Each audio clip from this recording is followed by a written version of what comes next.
A service of KIBMradio.com, the Internet's home for an all old-time radio.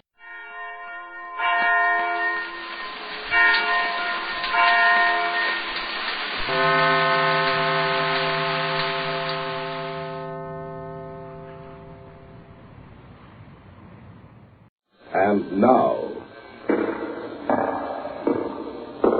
the Hall of Fantasy. Welcome to the Hall of Fantasy. Welcome to the series of radio dramas dedicated to the supernatural, the unusual, and the unknown. Come with me, my friends. We shall descend to the world of the unknown and forbidden, down to the depths where the veil of time is lifted, and the supernatural reigns as king. Come with me and listen to the tale of the Spectre of Denston Castle.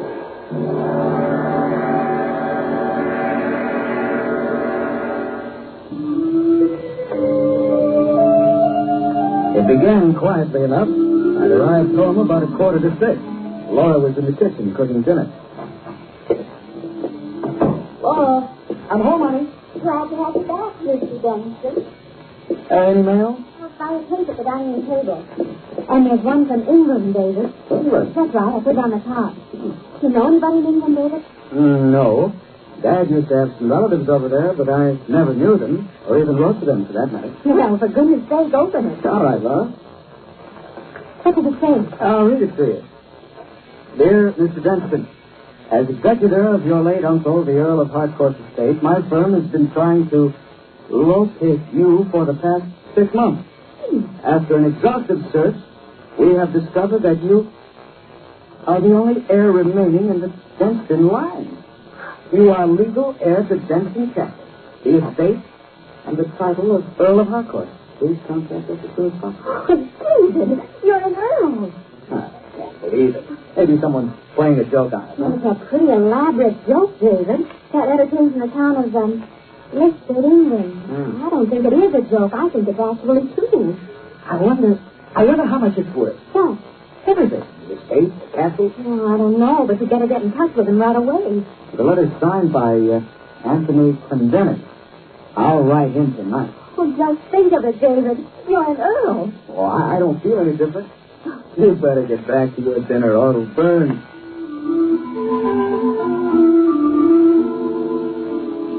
That was the way it began. The letter from a town in England I'd never heard of. From a man I'd never seen. I wrote to him that evening saying that I had received his letter and was waiting to hear what more he had to say. 3 weeks later, he received a reply. What did he say?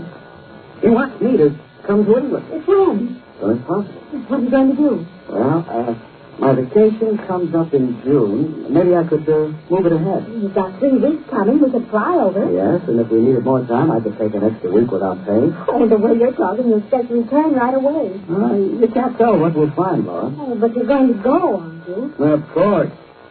But don't get your hopes up too high, darling. We don't know what we'll find over there.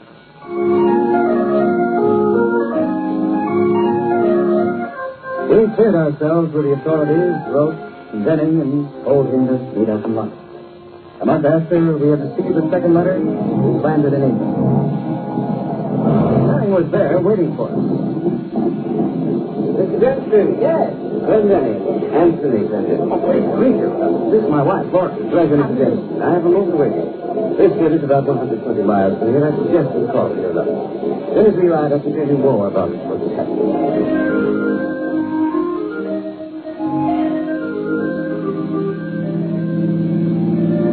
Of course, when the Earl died, I began to search for his heir. And after this solicitor for many years, you see, he is where we may need executor in the state. Ah, I see. You'll be able to see the castle in just a moment. We're almost there. Would you care to examine it before we go to my office in Lisbon? Well, David, let's do. All right. If you don't mind, Mr. Winter. That's all. I'll show you the Denston room there. Yes, now you can see it. Why, breathtaking. Like something out of Crusade. Well, hardly that, old Mrs. Denston. The castle is built since the late 1700s. I'll take you on a tour of the castle as soon as we get there. Meanwhile, why don't you enjoy the view? All the land you see is yours, you know.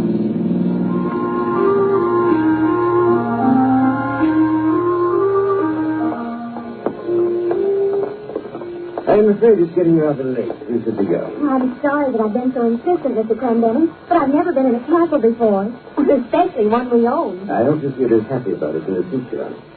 But what do you mean? Nothing, really. How old was my uncle when he died? 35. Well, then he wasn't much older than David. That's correct. How did he die? Accidentally? I think so. You think so? Yes, that's right. It's getting rather dark. There we go. Not yet. How did he die, Mr. Clendenning? You think he was murdered? Oh, no. Murdered? Yes, not in the ordinary way. It's dark outside. Shall we go? Where did that ring come from? I don't know.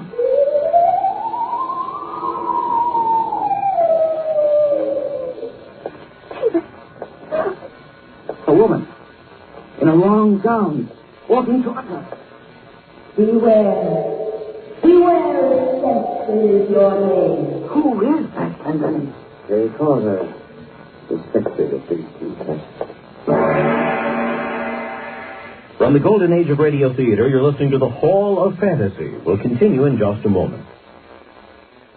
You said you wanted your film developed in 1 hour? Yeah. So what do you do with your time? Well, this You don't work out. Take a cake. You don't cook. I could stop. Right. That's why we're going to Kmart. Kmart's 1 hour film developing is more than quick. It's big 4-inch prints on quality Kodak paper. Got the pictures? Yep, and I got a full card. See, you can shop and develop film all at once. I can walk and chew gum, too. Overachiever. You can go follow. But sometimes I can pat my head and love myself. That's a big Kmart. Everything we do is built around Check stores for availability.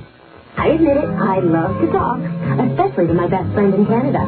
Well, someone must have told AT&T, because now I can call Canada for just 9 cents a minute when I dial direct, all weekend long for 6 whole months. Plus, AT&T offers competitive rates on all my calls in the U.S. and Canada all week long. It's great to have a friend like AT&T, because at a rate like 9 cents a minute to Canada, I get to do more of what I like to do best. Talk. Enrollment required. AT&T, your true choice. And now back to the Spectre of Denston Castle. Anthony Clendenning has taken us on a quick tour of Denston Castle. It had grown late and the sky had darkened from the shades of day to those of night. Clendenning was anxious to leave, and we were on the point of doing so when we saw her, the Spectre of Denston Castle. Who is that, Clendenning? They call her the Spectre of Denston Castle. If the name is Denston, beware. She's gone. She just seemed to disappear. Where did she go? She was here in this room with us. She didn't use any door. Where did she go? You know what the word spectre means, don't you, student? Of course. An apparition, a ghost. You don't expect me to believe that the woman we saw was a ghost, do you? Yes, I do. I don't believe you. Maybe he's right, David. Suddenly, it was so cold in here, and then that woman appeared. Just as if she materialized out of the air itself. And maybe it was what it says it was. Believe me, I'm telling you the truth. Now, if you don't mind, perhaps we'd better leave now. All right. I reserved a room for you at the inn at Denston. First, I want you to come to my office, and I'll tell you as much as I can about the strange occurrences here at Castle Denston. You didn't mention anything like that when you first contacted us. There was no need. I see. I'll tell you everything I know as soon as we get to Denston. And you can decide for yourself what you want to do. But I'll tell you this much now. Every Denston who has resided here at the castle is that strange and violent yet.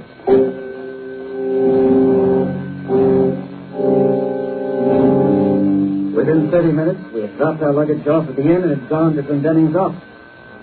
Even there, the effect of what he had seen was still with him. And his eyes would occasionally seem to be staring right through us, seeing something that terrified him. You said you'd tell us a story, Mr. Clendenning. Yes. What did you mean by every Denston who resided at the castle died a strange and violent death? That's what I said. Your father escaped the curses against me. He left England after the First War when he was quite young. He died a few years ago, isn't that correct? Yes. He would have been heir to the title, or he still didn't. It appears you are the last of the Denstons. There's a curse in your family, Mr. Denston. And when you are dead, the curse will be fulfilled. What do you mean by that? That was the curse the witch called forth. She died in the cave. The what? Listen to the story. When I finish, then you can ask me any question you like. Go ahead. Thanks. Denston Castle was built by the first Earl of Harcourt in the year 1763, almost 200 years ago. At that time, in this area, the title made Richard Denston judge, jury, and executioner for any wrong committed. He was responsible to the Kings for safekeeping and management of this area. For 3 years, everything went well. But in 1770, there appeared in the town of Bicester one Annabel Gates. There were whispered stories about Annabel, that she was in league with the devil, that she had signed a pact with him to give her power, which in turn she would use in his service. He was taken before Richard Denston, the first Earl of Harcourt.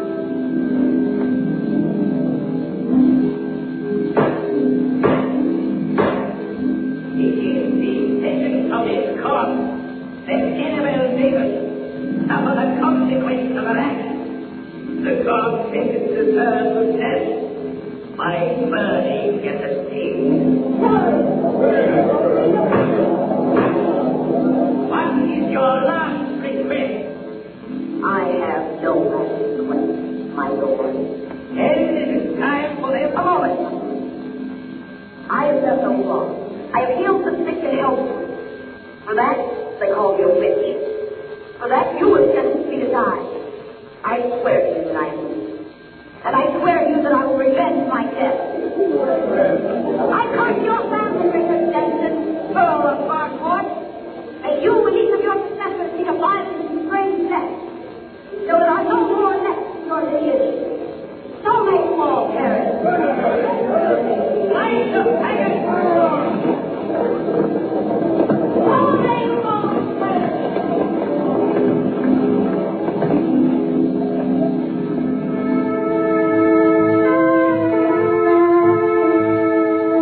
Richard Denston, the first Earl of Harcourt, died exactly a year to the day that Annabel Gates died.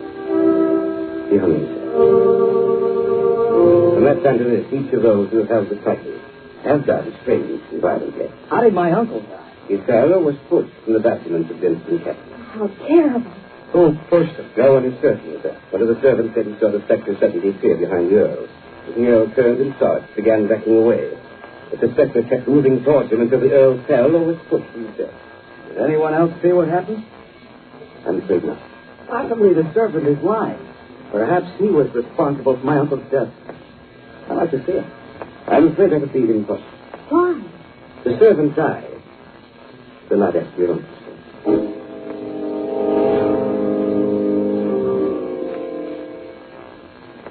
Following morning, we went back to his office to see him. Well, what have you decided to do, Mr. Denston? How do you mean? Are you going to claim the title to the estate? Mr. Cranberry, what happens to it if he does? To be absolutely truthful with you, I am named as alternate heir. I see. I'm afraid you don't see, Mr. Denston. Perhaps you have it in your mind that I'm trying to frighten you away. You're wrong if you think that. Of course we don't think that. Of course. When do you want to establish residence, Mr. Captain? As soon as possible. Everything there is in good order. I should like to move out there today. I see. You want servants? Yes. I'll engage them for you then. If you'll go back to the inn and pack your things, I'll have you moved out to Denston Castle by early afternoon.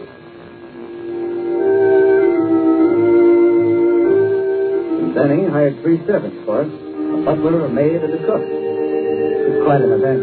That night, eating dinner in Denston Castle. We went up to bed about 11.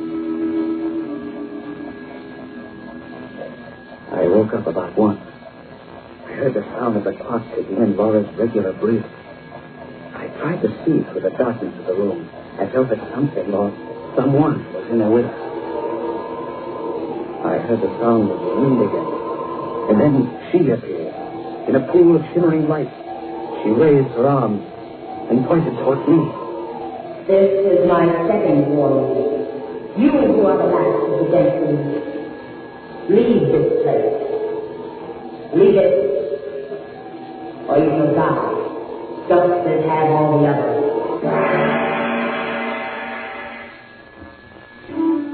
The first night we were staying at the castle, we'd gone to bed about 11. At 1 o'clock, I'd awakened.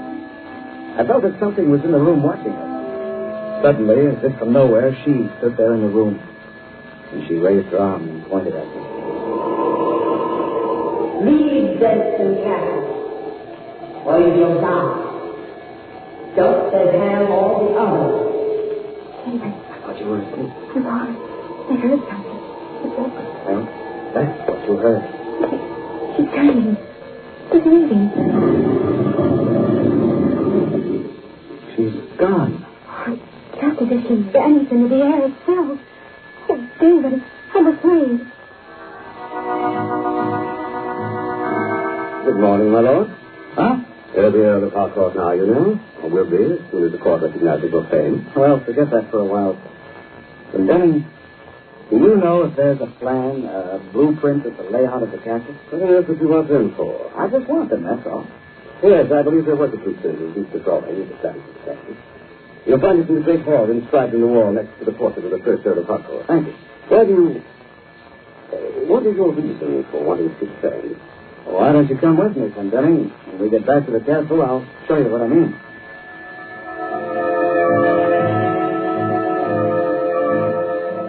What do you see? Right here. Just as I thought. There's an entrance marked in our bedroom, but there's no doorway. And here, right here. Right by the fireplace here in this hall. There's another entrance marked. There's no entrance with a fireplace or doorway. No entrance that we can see, Pendenning. But perhaps one that we can't see. Come on. Do you believe there's a secret doorway, a secret passage here in this castle? I'm inclined to believe that, yes. Now, here's the fireplace, Pendenning. I'm willing to bet my life that we'll find a secret door here. I wouldn't want to take that wager, of course. Perhaps you'll. Where should we begin? Try some of the stones on the fireplace. Maybe they'll be loose. All right. I wonder if they'd say as they saw me now, down on my hands and knees looking for a secret passageway. They'd probably laugh. I can't find any stones that are loose. What about these little decorative knobs along the top of the mantel? Let's try those. Good idea. Hello, what's this? What have you found? Well, these knobs are loose. It doesn't push in, however. Try pulling it. That's a good idea. Now, just pull it. Why, look! It's amazing. The whole back wall of the fireplace swung up.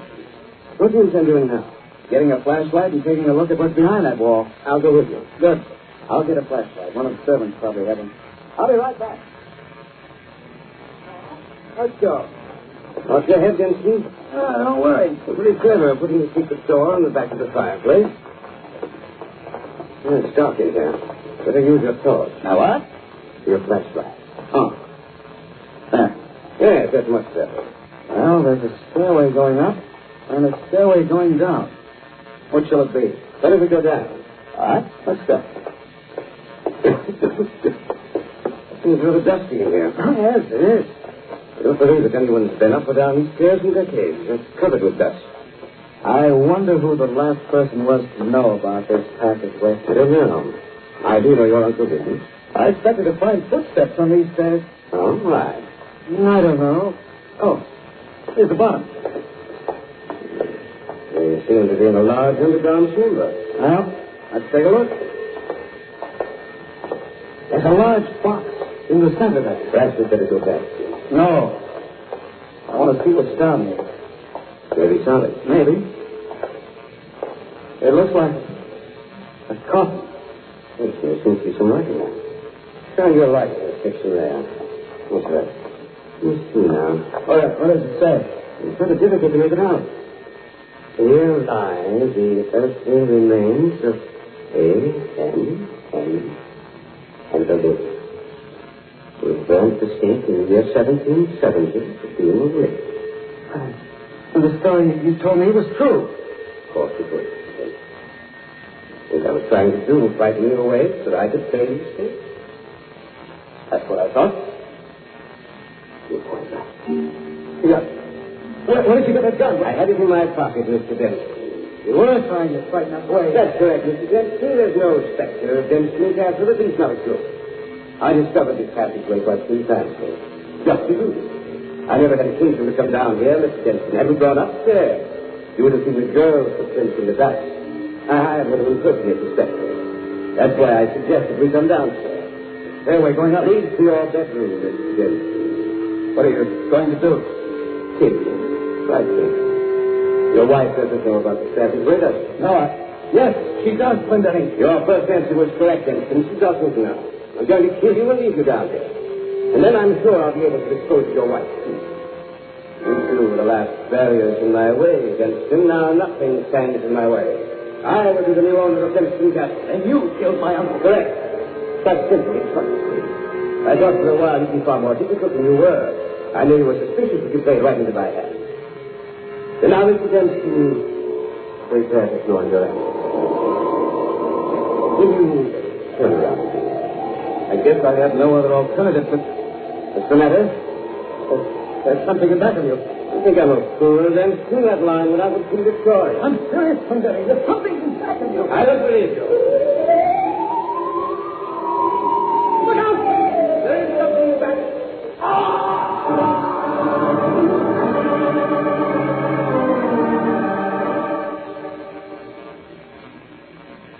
I turned and ran. For something had been in back of Anthony Clendenning. Wraith-like, horrible to behold, seeming to float upon the air. It enveloped me, and I heard him scream. That was when I ran. Since that time, we sold Denston Castle and the estate, and returned to this country. I will never forget what I saw in the subterranean chamber beneath the castle. I shall never forget the sight of the Spectre of Denston Castle.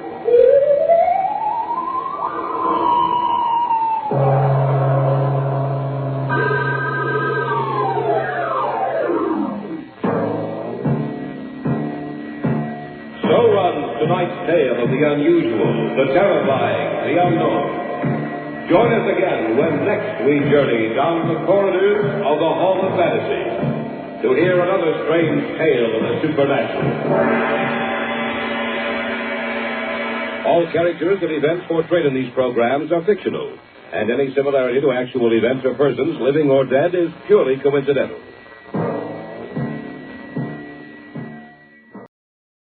And now, the Hall of Fantasy. Welcome to the Hall of Fantasy. Welcome to the series of radio dramas dedicated to the supernatural, the unusual, and the unknown. Come with me, my friends. We shall descend to the world of the unknown and forbidden, down to the depths where the veil of time is lifted, and the supernatural reigns as king. Come with me and listen to the tale of the Crawling Thing. Be quiet. I don't want to wake the others. Look at the cage. What do you mean? The mouse. What happened to the mouse? Let's go over to the cage. The spider, it's doubled in size again. I know. The mouse is gone. Now, look at the partition between the two pens. But there isn't any partition. That's right. And I don't think the partition slipped down between the two cages. I think that the two holders for it were opened and then the partition slipped down. Does that mean you're endowing the spider with intelligence? Yes, that's right. Remember what I said earlier? What would happen if the S quantity also enlarged the ability of the brain to think? Well, it's happened. That spider will kill. It can think. That hairy, crawling thing can think. In just a moment, the Hall of Fantasy will present The Crawling Thing. And now for our story. An original tale of fantasy by Richard Thorne entitled The Crawling Thing. Quite by chance, I've come upon this little diary of Emery's. The mirror of a man's mind. I shall read you only those parts which concern the experiment. The months which brought him into contact with his ultimate death. Oh, yes. It begins on this page. July 7th. Today I met Dr. Henry Sindler. I've always recognized him to be one of the greatest research men in this field. I applied for the position of his assistant. I only hope that he accepted me. It would be a great opportunity for me if I managed to get the position. I remember when he walked out to meet me.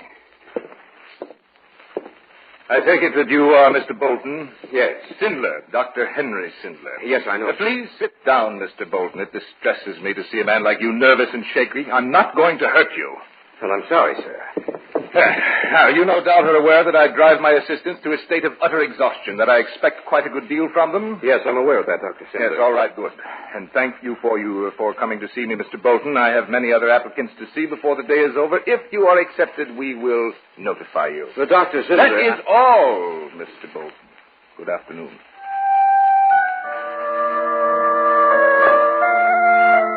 July 11th. I was accepted. He called me this morning and said that he had chosen me to fill the position. Yesterday I felt sure that I'd been rejected and almost accepted the position with Gates, but something held me back. I am to see him tonight for dinner. This is Donna Atwell, Mr. Bolton, another member of the research team. How do you do? It's a pleasure to meet you, Miss Atwell. Will you join us in a martini? Yes, certainly. The laboratory up in the mountains should be completed by the end of this month. I have a few things to clear up here before we start on this new research. I imagine you're willing to live with me and the rest of my staff? Oh, yes, by all means, Dr. Sindler. Yes, excellent. I'm very interested in knowing what we're going to do. Tell him, Donna. Dr. Sindler is endeavoring to discover a method by which he can make plants and animals larger. Larger? Yes, Emery. Well, how? Every living thing, be it plant or animal, gives off electricity to a greater or lesser degree.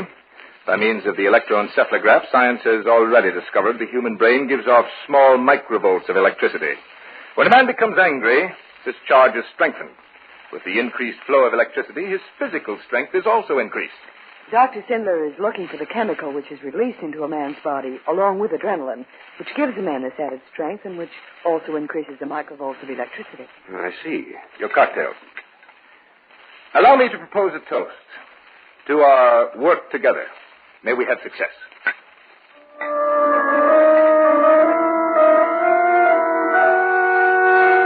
July 23rd. The laboratory is finally completed. Sindler and I are going up by car tomorrow. I am impatient to begin. July 24th. We arrived shortly after noon today. I'll take you on a tour of the building later, Emery. Now I want you to meet the others. Donna, will you and Dr. Henderson come into my office, please? Yes, Dr. Sindler. Besides the four of us, the only other persons in the building are the cook and janitor. I dislike having too many people engaged on one problem. You understand, of course. Certainly. Miss Atwell and Dr. Henderson have been my colleagues on several other occasions. Well, the building is perfect, Henry. Yes, Henry, they've certainly given us everything to work with this time. Emery Bolton, this is Dr. Paul Henderson. You already know Miss Atwell. How do you do? Glad to have you with us, Bolton. Emery, you are to work on the effects of the unknown chemical which is released into the body at moments of anger or peril along with adrenaline. I shall try to isolate the chemical. You are to discover what effect it has upon the nerves and brain.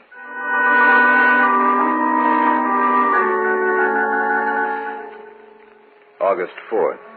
Sindler has isolated the chemical. He calls it the strength quantity or S quantity. He fed some to a lab mouse.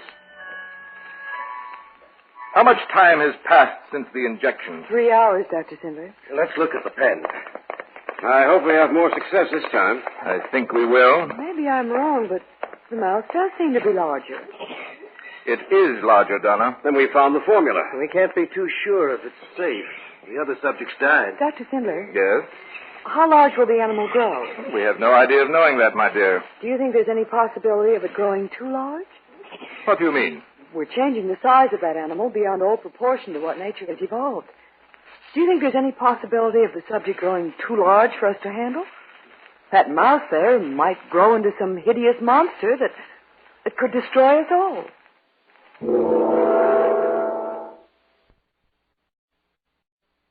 Back now to our story. An original tale of fantasy by Richard Thorne entitled The Crawling Thing.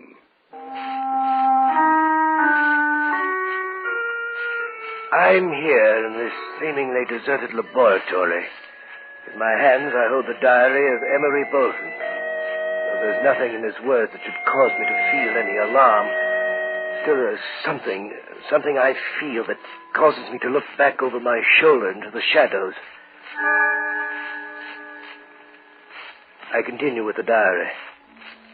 August 5th. The animal is 3 times its normal size. It killed 2 other mice. Emery, Yes? how is your part of the research coming? I've written it down for you. Here. Let me see. The effect of the S quantity increases the microvolts of electricity, and we go on. Dr. Sindler? Yes, what is it, Donna? Paul wants you in the isolation room immediately. Why? What's wrong? I don't know. He just told me to get you. Oh, come with us, Emery. I wonder what's happened. We'll know in a minute. What is it, Paul? Henry, the mouse died a few minutes ago. What? Yes. As you know, the S quantity has an immense effect on metabolism. I imagine the animal wasn't able to stand the strain. What are we going to do? We'll try it again. Failure may mean nothing. Perhaps the animal was sick. We're not sure that the strength quantity will kill. August 9. Sindler told us to feed the S quantity to another mouse and also to one of the large, hairy banana spiders, a member of the deadly tarantula family, in the cage next to the mouse. I was with Henderson when the feeding began. Open the cage door. Right. I'll set the food in here, like this. All right, close the door. Mm-hmm. Now the other one. Open the cage door. All right. There, that'll do it. Paul, do you think the spider will react to it? I don't know. I imagine so. Spider, What's the matter? Ever since I was a small child, I've hated them. I get nervous whenever I see one. This type especially. You're a scientist, Paul. You should be completely objective in this experiment. I know I should, but that spider, that hairy, crawling thing, I wish I could forget my fear and hatred of them, but I can't. They always seem so cold. A person feels that they have an unearthly, inhuman intelligence behind their beady little eyes. Of course, that's not possible. I think it just the same. I wonder if the S quantity will also increase the size of the brain and its ability to think.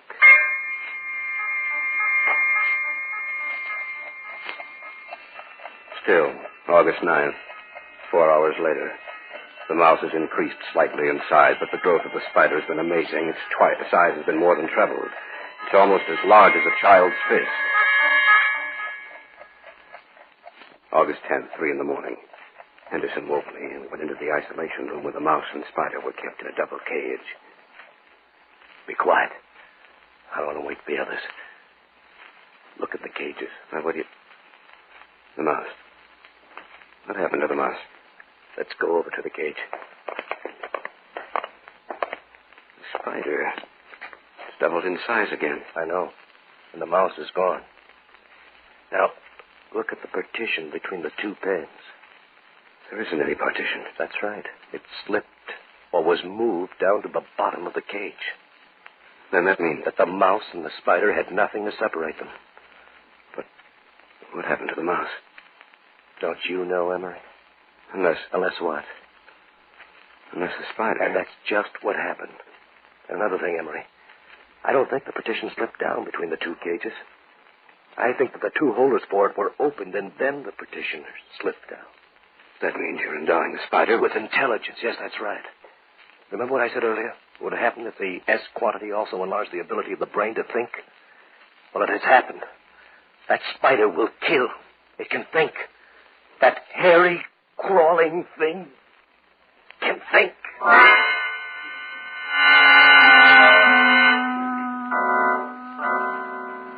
August 10th, forenoon.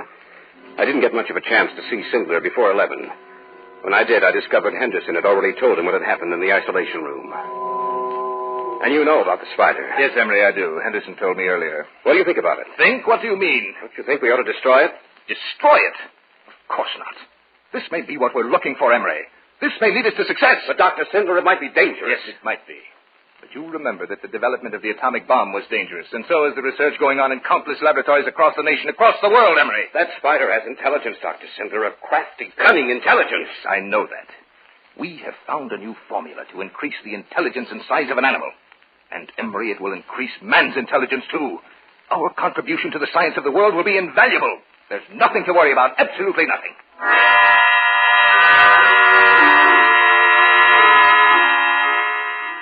August 15th.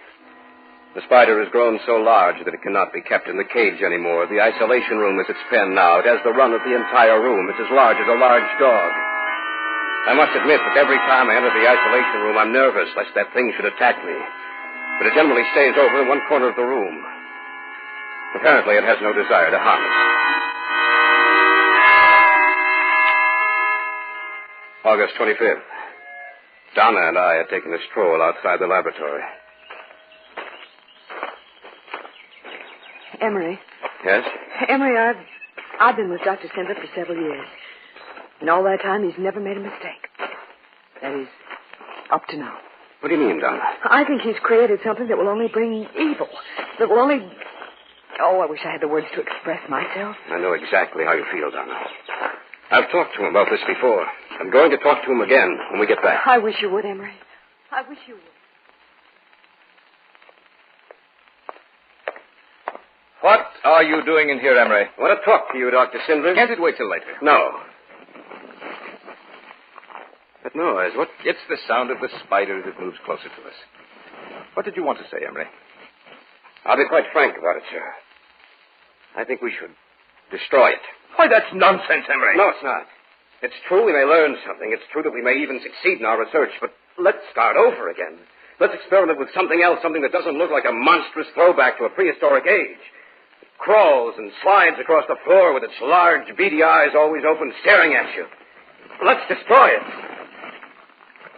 What's the matter? It's coming towards us. Come with me, Emery. Quickly. That creature. It was crawling towards us. I wonder if it can understand us. I wonder if it knows what we're saying. Either that or it sensed that I was urging its destruction. Maybe I'm wrong, Emery. But I feel there's something malevolent about that spider. I get the feeling that it's waiting for the right moment. Waiting for the time when it will kill us.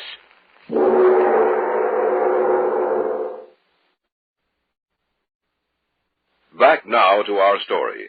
An original tale of fantasy by Richard Thorne entitled The Crawling Thing.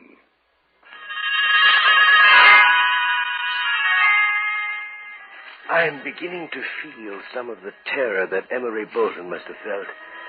I'm beginning to feel the presence of the crawling thing about which he writes through the words upon these pages. The diary continues. September 8th. The cook and janitor left today. If we remain here, we'll be forced to do all the work they did. Henderson has been acting queerly. It's a strange, haunted look to his eyes. He barely eats at all. Either he's ill physically or mentally. What's the matter with you, Paul? What do you mean? You look ill. You're not yourself. Can you be yourself, Emery? That crawling monster in the isolation room? Well, can you? No, not exactly. Let me tell you something, Emery. In my dreams, I see it. My dreams in the dead of night. I see those beady eyes looking for me, trying to pierce the darkness. And I feel drawn to it, as if it hypnotizes me. And I feel that I'm caught in its web, just like a fly, Emery. Just like a fly. It's only your imagination. I'm not insane, if that's what you think. And I'm quickly being driven there. Did you ever look at those eyes for any length of time, Emery? Did you ever see the hatred and loathing and evil mirrored in them?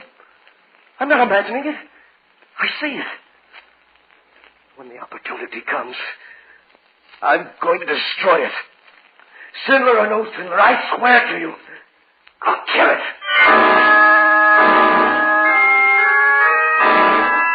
October 10th. Henderson has been so quiet lately that I know he has some plan in his mind. Some plan that will culminate in the destruction of the spider. Sindler hasn't noticed any change in Henderson. He's engrossed in his work. October 16th. Henderson whispered to me this evening that tonight he will kill the spider.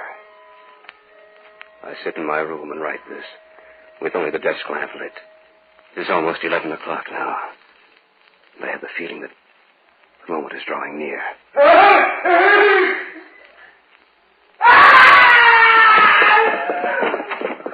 What happened? I don't know. I think we may find the answer in the isolation room. Come with me. You don't mean that Henderson went in there alone? I'm afraid he did. But that's against all my orders. Why would he want to go in there? Let's kill it. What do you mean? He hated and feared the spider. We'll see what happened right now. Get the key. We don't need it. The door's open. Turn on the light. Good heavens! Back! Back to the other side of the room! It seems to understand you, Dr. Sid. Probably from the tone of my voice. Now, to examine Henderson. He's dead. Dead? Yes. After all, in the spider's original size, the poison could kill a man. Here, give me a hand. Help me get him out of here. All right. Look out! The spider's coming towards you. Help me with Henderson. Hurry! All right. Let's get out of here. Hurry, hurry! Lock the door, Donna. Yes, of course. I don't want that thing to get out of that room. Don't you think we should destroy it? No! Henderson was a fool. He went in there to kill the spider. I think the spider sensed it. That's why Henderson's dead. We are still going on with the experiment.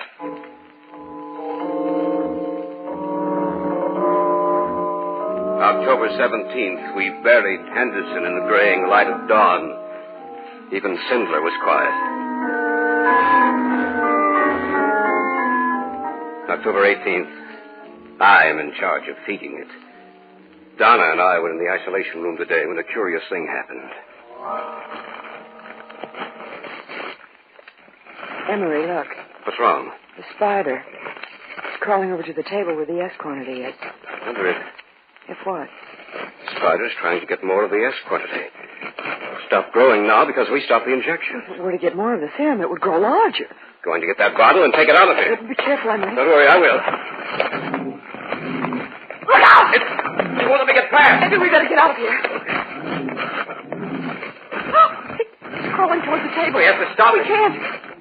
It's lifting one of its legs. What is it trying to do? Get the bottle, Donna. The bottle is serum.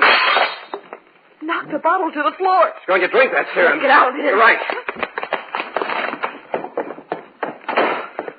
What are we going to do, Emery? I don't know. I heard some commotion down here. What's the matter? The spider just got through knocking the bottle of chemical serum to the floor. But that means that it'll grow larger. I told you we should destroy that thing in there. Now it's too late. We don't know how large it'll get. Be quiet.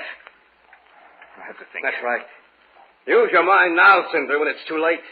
We had a chance to destroy it earlier, but no, you wouldn't have any of that. A man of science, that's what you are.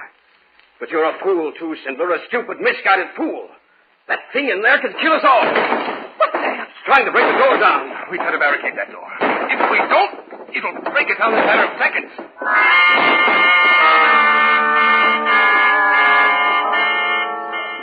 October 24th. 6 terrifying days have passed. That creature in the isolation room is out of all proportion. Though we've barricaded it, the door is weakening. It won't hold up much longer. I called Frank today. We can't leave that thing alone. If it were to get loose, we must destroy it. Cinder has a plan. We've placed explosives just outside the door. It'll give way any minute now. Only a matter of minutes now. When it breaks down the door and comes through that doorway, the explosive will automatically go off. I hope we're successful. Why don't we just leave? We can't do that. We have to see it destroyed. That's the only way we can be sure. What if the explosive does not kill it? I don't know what will. The door is starting to give. It's starting to come through.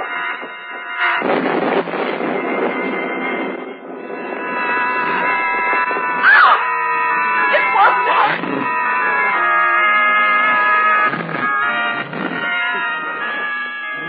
Look at his eyes. As if I were hypnotized. I can't move. Look out! Look out!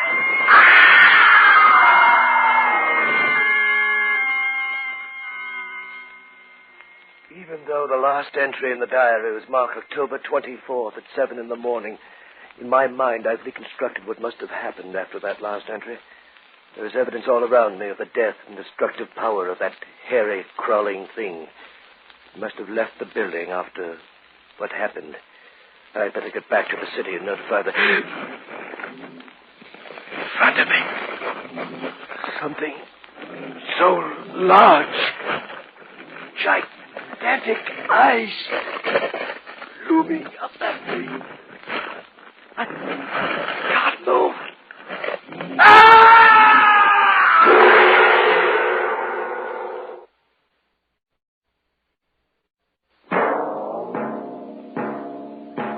So runs tonight's tale of the unusual, the terrifying, the unknown. Join us again when next we journey down the corridors of the Hall of Fantasy to hear another strange tale of the supernatural. All characters and events portrayed in these programs are fictional, and any similarity to actual events or persons, living or dead, is purely coincidental.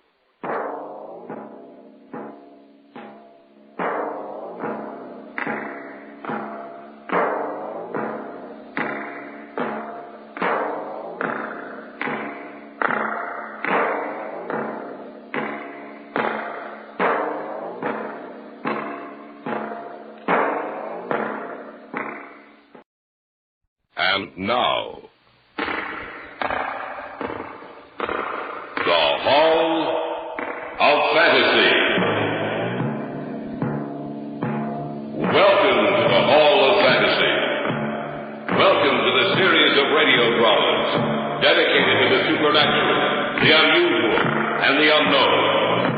Come with me, my friends. We shall descend to the world of the unknown and forbidden, down to the depths where the veil of time is lifted, and the supernatural reigns as king. Come with me and listen to the tale of the Twisting Weeds of Death. Try the door, Doc. All right. It's open. Let's go in. Put your light on too, Doc. All right. Don't look like anyone's been in here for years. Still in pretty good condition, though. Yeah. Now, let's see. That room should be over here. The door's open. Let's see what's in there. There doesn't seem to be anything in here. You sure you saw what you did, Bob? I'm not lying to you, Sheriff. I know I did. Well, there's nothing in here now. Just a minute. What do you see? Over here. Look at the floor. It's soaking wet. And there's seaweed on it. He's right, Doc. That is seaweed. When I saw her hair, it looked like it was covered with seaweed.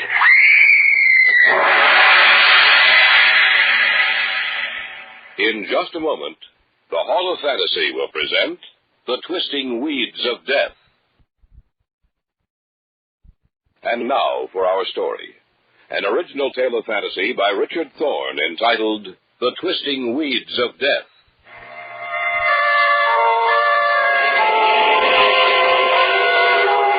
The old house stands on the bluff overlooking the sea about 3 miles out of town. It's been empty for almost 20 years.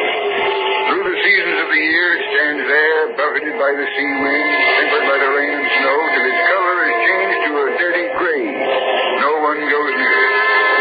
The people who live in my town on the rocky coast of Maine are a superstitious lot, and ever since that stormy night so many years ago, no one goes near it. The old wives say that death is in that house. My name is Jason Fielding. I'm sheriff of Seaview.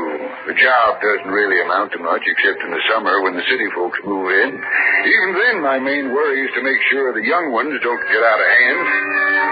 That night, the night it began, I was over at Doc Jordan's place. Usually of an evening when he isn't out on the call and when I'm not making my rounds, you'll find me there playing the longest tournament of chess in history. Your move, Doc. Now, don't press me, Jason. I have to think this out. You've been thinking it out for 10 minutes, Doc. You just wait now. There. Did it take all that time for you to figure that move out? Now, look here. It might be Mrs. Lord. Wife's going to have a baby. Come in. I figured I'd find you here, Sheriff. What's the matter, Bob? I was out walking along the shore down by the old house. What are you doing down there, Bob? Your mother won't like that. I can't help it. I was walking, like I said, and I saw a queer kind of light coming from one of the windows. A light in the old house? That's right, Sheriff. What did you do? Well, I was curious, so I decided I'd go over and take a look. I stayed in the shadows and crept up to the window. What did you see? A murder. What? That's right. This girl was in the room, see, and a man. I couldn't see his face because his back was to me. The girl was backing away from him, and he had a scarf or something in his hands, and he kept walking towards the girl, and she kept crying out, "No, you don't know what you're doing." And then he reached the girl and wrapped the scarf or whatever it was around her neck, and he choked her to death. Why didn't you do something? Because I was scared, Sheriff. I couldn't hardly move. But when she screamed, I'll never forget it. That scream. I snapped out of the trance I was in, but it was too late. So I ran all the way back to town to find you. Did you see the man's face? No, sir. His back was always turned to me. You and me, we're going back there, Bob. You want to come along, Doc?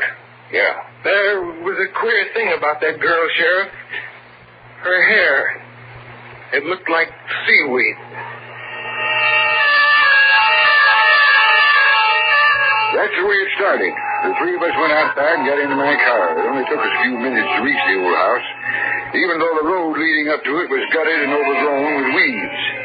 Bob Stanley said he saw a light burning. When we got there, everything was dark. This is good enough, I guess. I thought you said there was a light burning in the house. There was. There's no reason for it to be burning now. Come on, let's go. Right. Good thing we brought along a couple of flashlights. Listen. What's the matter? Did you hear it? Hear what? I heard a scream. I didn't hear anything. I didn't either. I'm not kidding. I heard a scream. What window was the light coming from? That one. There. Well, let's go inside. We'll take a look at it. Sure is a spooky old place. Used to be a beautiful house before. Before what? You weren't even born when that happened, Bob. Before what happened? Before the murder. You mean someone was actually killed out here a long time ago, just like tonight? That's right.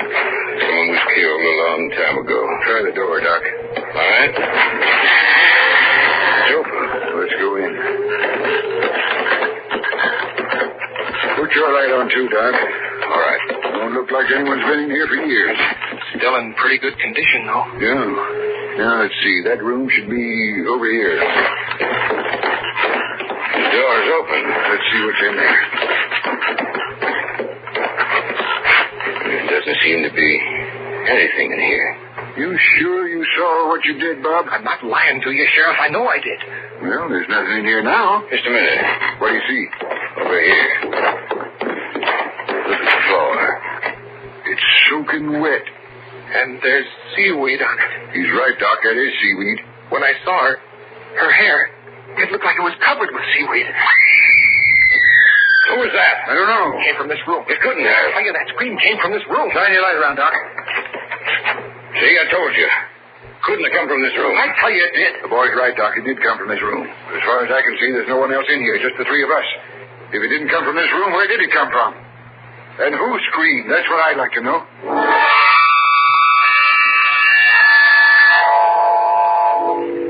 We went through the whole house, but we couldn't find a thing.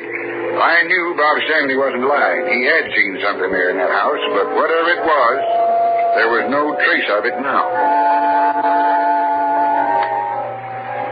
I dropped Bob Stanley off at his house and then let Doc off at his place. I went home, got into bed, and I couldn't sleep. In my mind, I heard the echoes of the scream in that house, and I saw again that wet section of the floor with the strands of seaweed twisting this way and that, like squirming snakes. And I had the same feeling I had when I was in the house, nervous and frightened. Sheriff? Speaking. This is Mrs. Stanley, Sheriff. Anything wrong, Mrs. City block, Sheriff. My boy's gone. Bob's gone. What? That's right. Look in this room. It's all wet, Sheriff. And there's seaweed all over the place.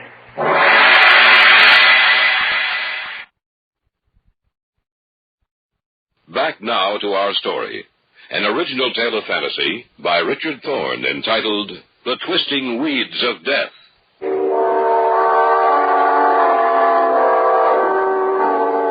After I put the receiver down, I got dressed as quickly as I could. I went downstairs, got into my car, and drove the short distance from my house to the Stanleys. Come in, Sheriff. Come in. Have you called your relatives, Mrs. Stanley? He might be there. I've called everyone. In every place I thought he might have gone. He wasn't at any of them. I'd like to see his room. Just come with me. When he came in, he said he'd been with you. Is that right? That's right, Miss Stanley. Where were you so late? You wouldn't tell me anything about it. We were out at the old house outside of town. At the old house? Well, what were you doing there? Bob said he saw a murder being committed out there. A murder? Do you mean he was out there alone? Yes, he came into town and got me. Will you show me his room, please? Yes, of course. Never done anything like this before. Such a nice boy. I know that, Mrs. Stanley. This is his room. Do you see what I mean, Sheriff? It's wet. The whole room, it's wet. And the seaweed. Look at the seaweed. I see it, Mrs. Stanley. Did you hear anything tonight? Hear anything? What do you mean? After you'd gone to bed, did you hear anything? No, Now, just a minute. I'm not sure, but I thought I heard a scream. A scream? That's right. I didn't hear it at all well. It was just there. I felt it more than I heard it. How did you discover that Bob was missing? I couldn't sleep. I came into his room to see if he was covered, but he was gone. Now, Mrs. Stanley, we'll get him back for you. Ever since his father died, he's been my whole life. I don't know what I'll do if anything happened to him. I'll do my best, Mrs. Stanley. Where is he, Sheriff? What's happened to him? And why is his room like this?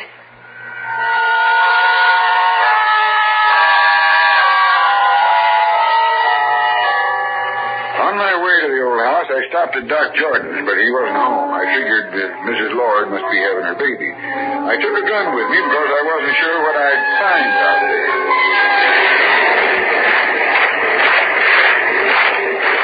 Bob, are you out here? Answer me, Bob. Hey, Kevin, is that you? Who's calling? Doc Jordan, near the edge of the bluff. You see anything about Stanley? I found him. He's here with me, near the edge of the bluff. I'll be right with you. You all right, Clark?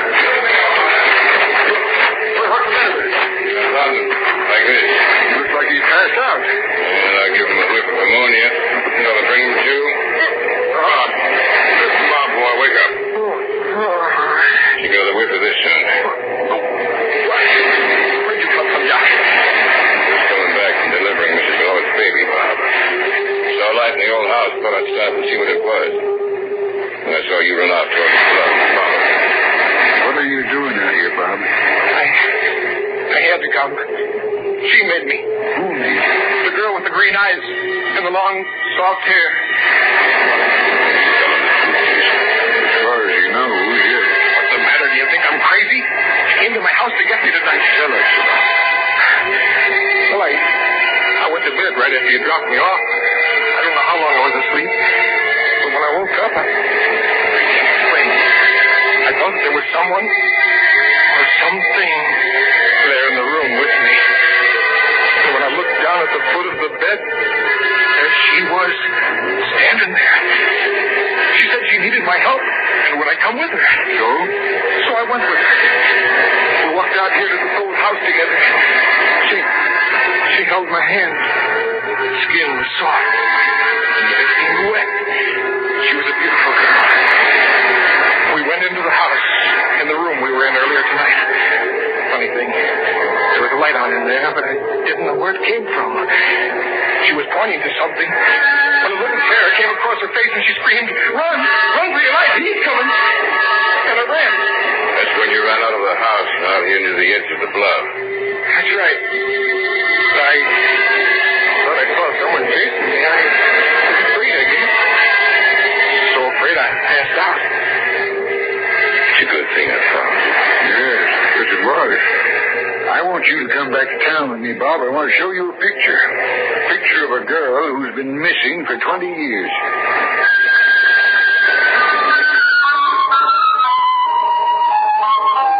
Doc Jordan and I helped him to his feet. There was an odor of old rotting seaweed that clung to him. I put my arm around him and helped him up to my car. Then we drove to town in my office. Doc Jordan followed us in his car. Sit down, Bob. Thanks, Sheriff. I'm going to show you a picture. I want you to tell me if the picture is the same as the girl you saw tonight. Feel all right now, Bob? Yeah, Doc. I'm all right. Yeah, here it is. Take your time about it, Bobby boy. Here. Well? That's her, all right. Only the color of her hair is different now. It's green. Green like seaweed. Whose picture is that, Jason? Elaine Scott's. Elaine Scott's? She's been missing for 20 years. Not missing, Doc. I side with the folks around here who say she's dead. Don't be a fool, Jason. Just because someone leaves town suddenly without telling anyone, there's no reason to believe she's dead. Maybe not. My mom told me she was killed. It's all conjecture. The whole town seems to think that house is haunted. Why, Sheriff? That's the house where Elaine Scott lived, Bob. That's the place where she was last seen alive. That's right. It's her birthday party. You were there, Jason, so was I. All the eligible bachelors in town were there. Elaine lived there with her maiden aunt. Her folks were dead. The morning after the party, they found her aunt dead and no trace of Elaine. It was just as if she disappeared from the face of the earth. Elaine's aunt was strangled to death. And Elaine was killed, too, only we never could find her body. That's where I think you're wrong, Jason. I don't think she was killed. I think she left town after she killed her aunt. Elaine wouldn't have hurt a fly, Doc. People aren't what they appear to be on the outside, Jason. You know that as well as I do. Was he a man or a woman? Only as they look on the outside. We don't know all the little workings of their minds. We don't know what a man really thinks. You're right, Doc. We don't know. There's lots of things in this world of ours that are mighty strange. Things we can't explain. Things we aren't able to say are impossible. Like a sixth sense that warns you of danger. Like hearing someone's voice just as they die. Even though a continent separates you. Like hearing the voice of the dead when they've been gone for years. What do you mean? That's what I think happened tonight. What's the date, Bob? The 25th of May. That's right. What was the date that Elaine Scott disappeared, Doc? May 25th. That's right. 20 years ago tonight, Elaine Scott disappeared from the face of the earth. And tonight she's come back. Come back to point out the person who killed her.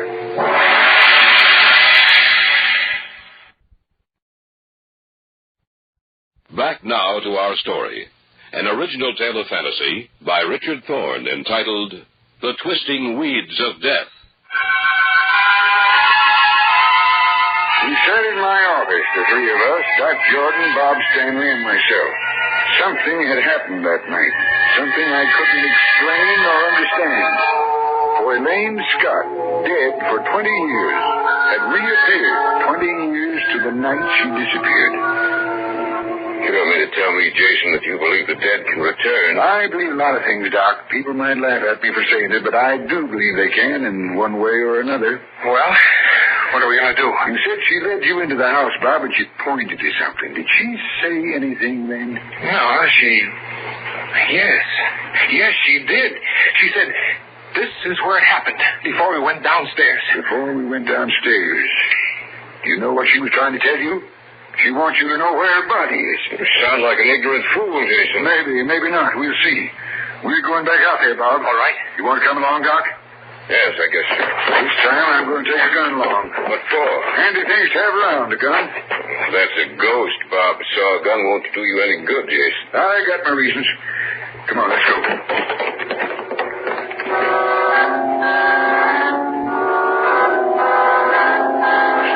Have been brewing because we hadn't any more than stepped outside when there was a big crash of thunder. It started to rain. I got into my car and drove out to the house. The wind was strong and the ocean was washing in pretty heavy. Keep your flashlight down. Well, there's nothing to be afraid of, Doc. I don't know about that.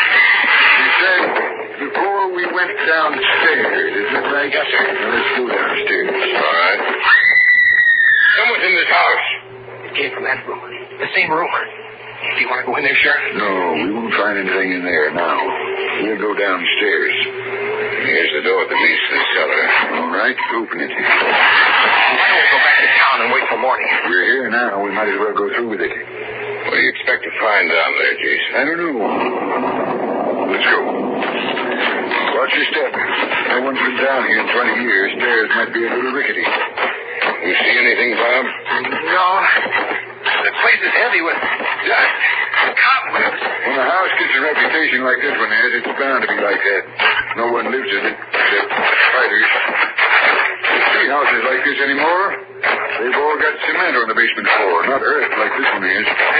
Doesn't seem to be anything down here, Sheriff. I think there is. I don't see anything. You can't see what we're looking for. Not now, anyway. What are you looking for, Jason? Elaine Scott's body. Elaine's body? That's right. We didn't think to look down here the day we found her aunt dead. We searched the house, of course. I even came down here and looked around, but I didn't think to check the well. What well? It's behind that door. Come on, let's take a look. What's the well doing down here? They had to have water. This house isn't connected to the water system in town. Old Mr. Scott was a pretty smart fellow. He didn't relish the idea of going out in the winter snow to draw water, so he dug the well first and then built his house over it. All right, try the door. It's locked. You'll have to break it in then. You help me, Bob. Right. Together now. Be careful now. Shine your light around. Yeah. There's the well, all right. What do you expect to find? You'll see. Be careful when you lean over the top part of the well wall. Those bricks might be loose. All right, shine your lights down. The shaft is cracked in a lot of places, and it's all overgrown with weeds. Yeah. But I can make out something down there beneath those weeds. Something white. It looks like bones. That's what they are, all right. Bones. Elaine Scott's bones. Watch out. We better get back to the bricks. You're right after all, Jason. I guess I was. What are you going to do now? Well, that depends. On what? What happened that night, Doc? What night? The night you killed Elaine and her aunt. You're crazy. I don't think so. Comes back to me now, all of it. You stayed behind after the rest of us left. What happened? We got you. I don't take that gun. You got the gun, Sheriff. That's right. Now, don't try anything, Jason. Now, you either, Bob. You did kill him, then. That's right. Why? You know how I felt about her. I asked her to marry me. She laughed in my face. I must have lost my mind. I killed them both. Ever wonder why I like to play chess with you, Jason? Because I wanted to be sure of what you were doing. Because I wanted to be sure you never found out what happened. What are you going to do, Doc? I'm going to kill you. Both of you. And put you down where she is. The gun isn't loaded, Doc. What? The gun isn't loaded. You're lying. Try it and see. You asked for it, Jason. What? Take your gun, Jason. He's taking a break for us here. Well, let's get him. Go away, Doc. You'll never get me. Get out of here. He's running toward the bush, Sheriff. You got to check it. What's he going to do? I don't know. He can't get away running in that direction. He doesn't watch out. Watch where you're going, Doc.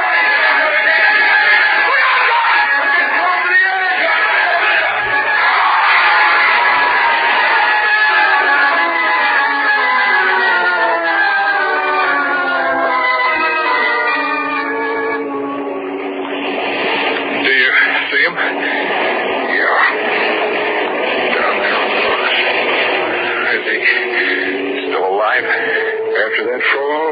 No. It's 200 feet down there, those rocks. He isn't alive. We'll come back and get him in the morning. Sheriff? Yes? The girl I saw, she wasn't real, was she? She was real, all right, Bob. You mean she came back? That's right. She came back. There's a lot of things. Oh, just a lot of them. Like I said in my office, like hearing someone's voice just as they die. Or like seeing them, as you did, after they've been gone for years. Those things can't ever be explained. Elaine Scott shot came back to me 20 years to the day she was murdered. To right a wrong. Now, she can rest content.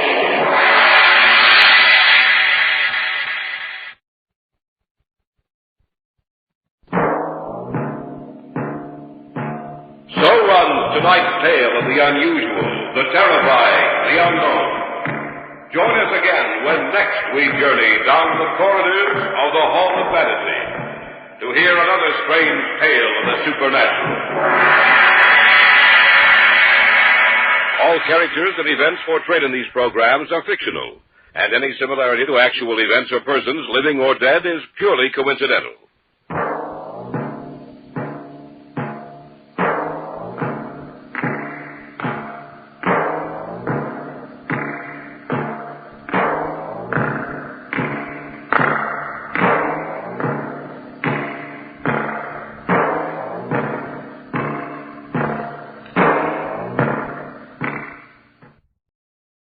And now,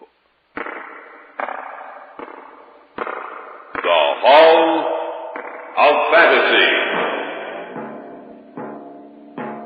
Welcome to the Hall of Fantasy. Welcome to the series of radio dramas dedicated to the supernatural, the unusual, and the unknown.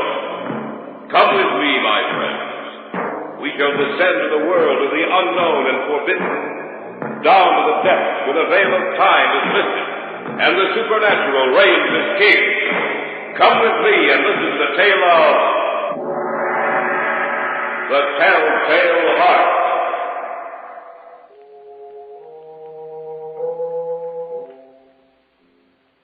I had nothing against the man. I didn't want his money. And those who say I did are crazy. He was always agreeable and liked me. But there was one thing about him that bothered me. That eye of his. That pale blue vulture eye. Why did you do it? That voice. It's always with me. It's always with me. Why did you do it? Why did you do it? Listen. Can't you hear it? Slow, rhythmic beating. It's with me. It follows me wherever I go. The pounding of his heart. The pounding, beating rhythm of the telltale heart. Be quiet!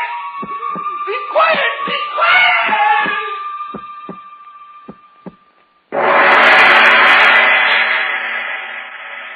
In just a moment, the Hall of Fantasy will present The Telltale Heart. And now for our story. Adapted for radio by Richard Thorne, entitled The Telltale Heart.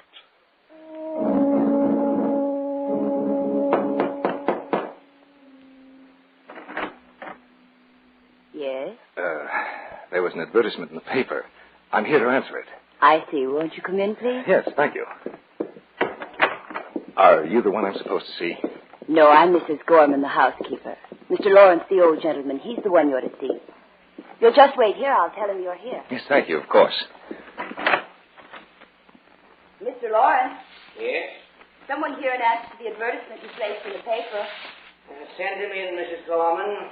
Sir, Mr. Lawrence will see you now. Thank you. He's over by the desk, sir. Yes, ma'am, I see him. Thank you. You come in answer to the advertisement in the paper? Yes, sir. Care to sit down? No, I'll stand, thank you. What's your name? Crowther. David Crowther. Aside from my housekeeper, Mr. Crowther, I live here by myself. I feel the need of a companion. Someone to whom I can talk. Mrs. Gorman is a housekeeper. She doesn't talk very much. Very competent person, but very uncommunicative. You have references, I suppose? No, Mr. Lawrence, I haven't. What work have you been doing? I'll be completely honest with you, Mr. Lawrence. I haven't been working for the past year. I was only released from the hospital 2 weeks ago. I noticed you looked rather pale. Are you well now? Oh, yes. I've completely recovered. Well, you don't have references. I don't have. Please, Mr. Lawrence. I need employment. My money is all gone, and I must work in order to live. I see. What about your family? I have no family. No other attachments? No, sir. I'm going to take a chance on you, Mr. Crowther. Thank you, Of sir. course, your salary won't be too large. But you'll have a roof over your head and plenty of food to eat. When can you start? Tonight, if you like, Mr. Lawrence. Excellent. You know, Mr. Crowther, David, if I may call you that. Yes, sir. I have the feeling that we're going to get along quite well together.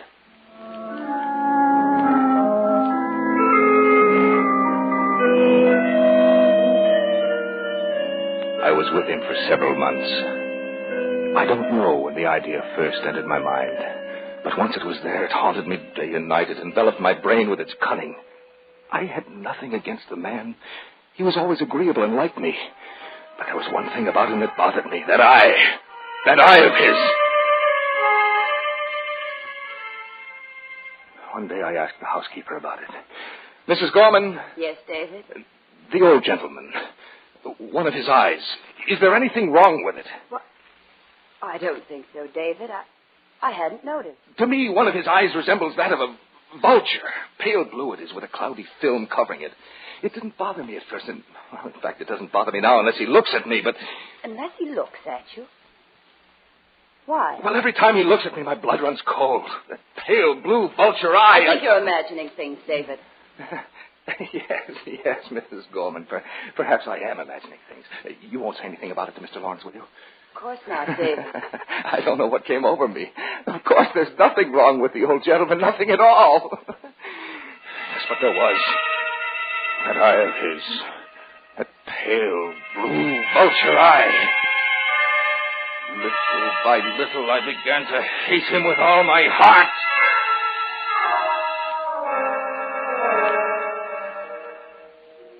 One evening, a few weeks later, the old man and I sat in the living room. We had just finished dinner and were talking, as we usually did. Just as you say, Mr. Lawrence, we'll have to wait and well, what are you looking at? What, David? Are you staring at me? No, of course not. Yes, you are. Don't look at me like that. I'm not... Don't look at me! Turn it away. Turn it away. Turn your eye away. David, what's wrong with you? Nothing's wrong with me. Only your eye. It's like a vulture's.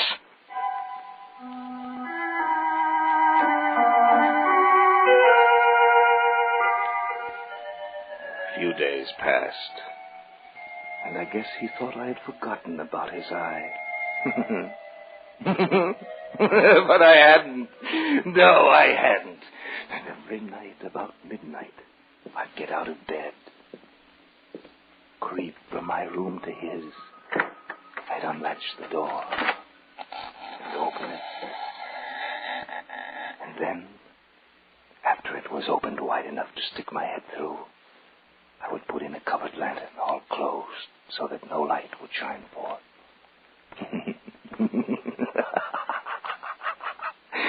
And after I had my head in the room, I would undo the lantern so that only a single ray of light darted out. And I would shine it on his face to see if his eye were open. But no, it never was. Not then. I found the eye always closed. And you see, that made it impossible to do my work. For it wasn't the old man that bothered me, but his eye. His evil eye. And unless his eye were open, I couldn't do it. But I knew that one night it would happen. Yes, it would open, and then I could do it.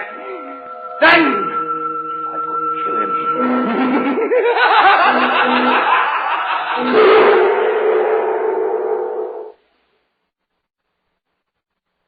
Back now to our story, adapted especially for radio by Richard Thorne, entitled The Telltale Heart.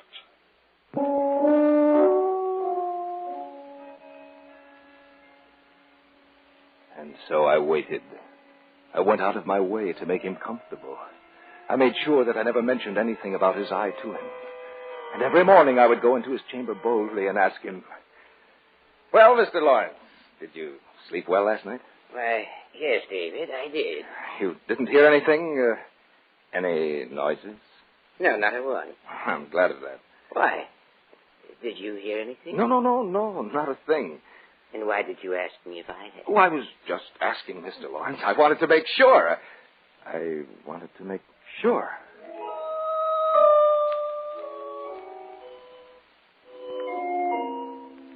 And he thought everything was all right. He was a fool, just like all the others. Well, how could he know? Yes, how could he know that every night on the stroke of 12, I looked in upon him as he slept? You know, David, I didn't sleep very well last night. You didn't, Mr. Lawrence? No, I had a bad dream. Oh? What did you dream about? I dreamt that someone was looking in at me while I slept. Just waiting for a chance to kill me. Well, that's just a dream, Mr. Lawrence. Nothing to worry about, you know that. Yes, I guess it was just a dream. Because the only people here are Mrs. Gorman, myself, and neither one of us would hurt you. You know that, don't you, Mr. Lawrence? Yes. I'm glad you're both with me, David. Just the same, I can't seem to get rid of that feeling. It frightens me. Don't worry about a thing, Mr. Lawrence. No, don't worry. I'll take care of you.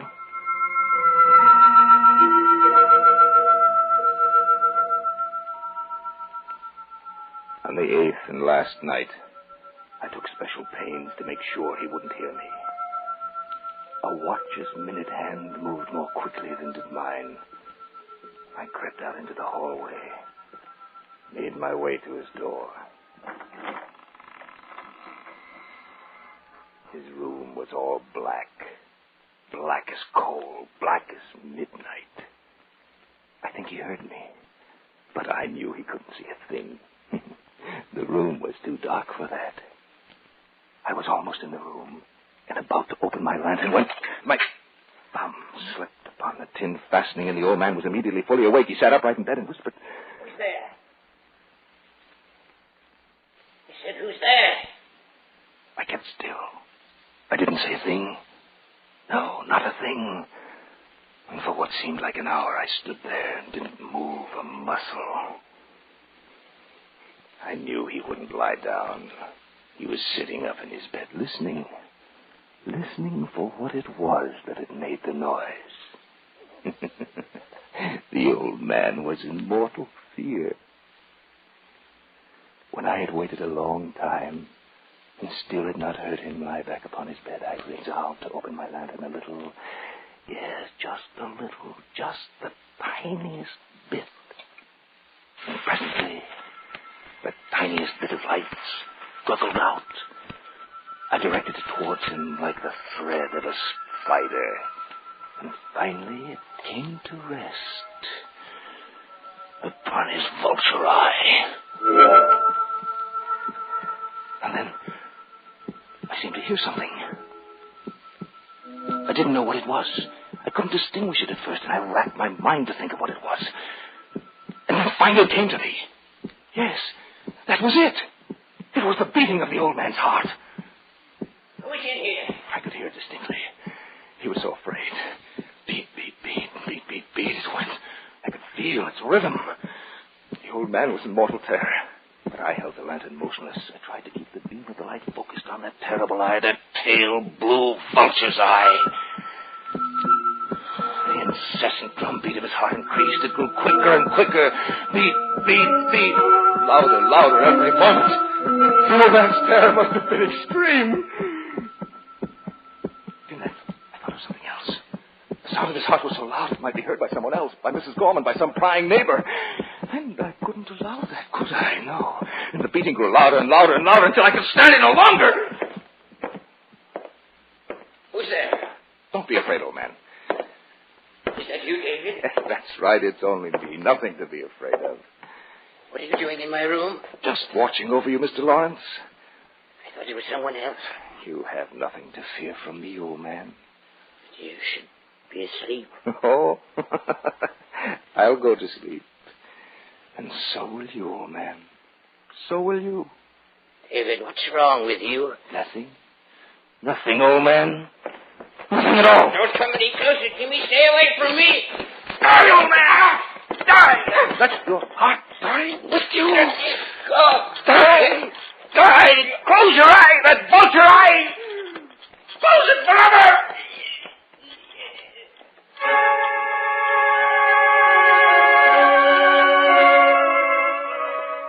I stood there in the darkness, looking down upon him.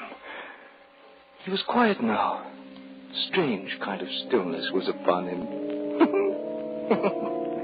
For he was dead. His eye would trouble me no longer, and I knew that I had to dispose of the body. And I racked my brain to think of a place, and then it came to me. Yes, I pulled 3 boards from the floor. I had to work quickly. The blackness of night was fast changing to gray. I placed his body under the flooring very neatly, and then I boarded it up again. I did it so well that even I could hardly recognize the spot under which the body was hidden. Yes, his room looked as if nothing had happened. The striking of the town clock made me realize how late it was. Well, the job was over, and no one would ever be the wiser. Who's there? Mrs. Gorman. Just a moment.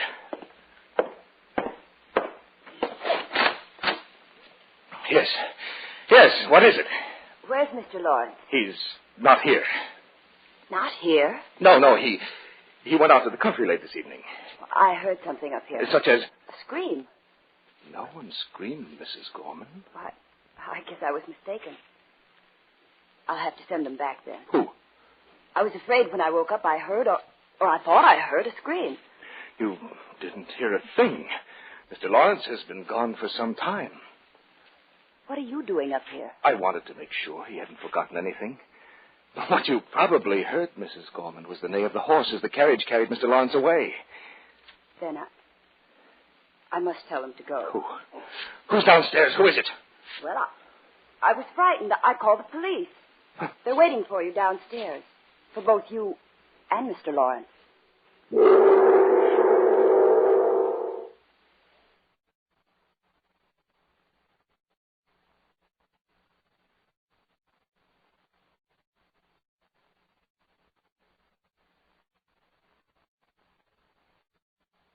Back now to our story, adapted especially for radio by Richard Thorne, entitled The Telltale Heart.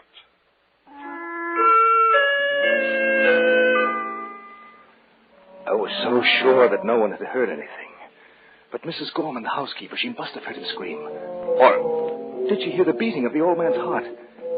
I went downstairs with her. Here's Mr. Crowther, officer. Thank you. Will you be needing me anymore? No, I don't think so. Good night, then. Oh, what can I do for you, gentlemen? You'll have to pardon us, sir, for disturbing you. We received a complaint from your housekeeper about some strange noises she heard. Oh, she must be mistaken, officer. Nothing's happened here. The housekeeper said she heard a scream from upstairs. Oh, she must have been dreaming. Perhaps. But I hope you'll excuse us, sir, if we take a look through the house. Why, certainly, officer. I have nothing to hide. Well, where do you want to start, gentlemen? If you'll just show us around. With pleasure. Just follow me. I led them from room to room. I took them all over the house. I wanted to show them I had nothing to hide. I showed them every nook and cranny in the place except the old man's room. I wanted to save that till last. Don't you think this is enough? Finally, I took them into his room, and though they searched it exhaustively, they found nothing. I was quite pleased with myself. That housekeeper of yours must have imagined she heard a scream from up here. Probably just a nightmare. Well, perhaps what she heard was me. Yes, I had a nightmare, and I think I might have been the one she heard. Well, there you are. That's a simple explanation of it. Yeah, I often have nightmares. You know. We ought to go to her room and tell your house. Don't worry about it, Tom. It wasn't her fault. Yes. Well, as a matter of fact, how will she know who made the noise? She said there was a Mr. Lawrence living here, too. Oh, yes. Where is he now? Well, he isn't here. Well, that's evident. But where is he? Well, he went out to the country for a few weeks. He left tonight. I see. Sorry to have troubled you, sir. No trouble at all, officer. Well, let's get out of here, Ed. We're keeping this gentleman up. If you gentlemen won't think it presumptuous, won't you have a glass of wine with me? I know how it is after you've been up all night. Oh, I don't know, sir. We're not supposed to drink while we're on duty. Ah, but, Ed, we're almost through. Let's have a glass of wine. When we finish here, we can go home. Yes, do have some wine. All right, it's a pleasure. All right, I'll get it for you. And Mr. Lawrence always kept a decanter and glasses on that table. Did you say kept, sir? A slip of the tongue, officer. The hour is late, you know.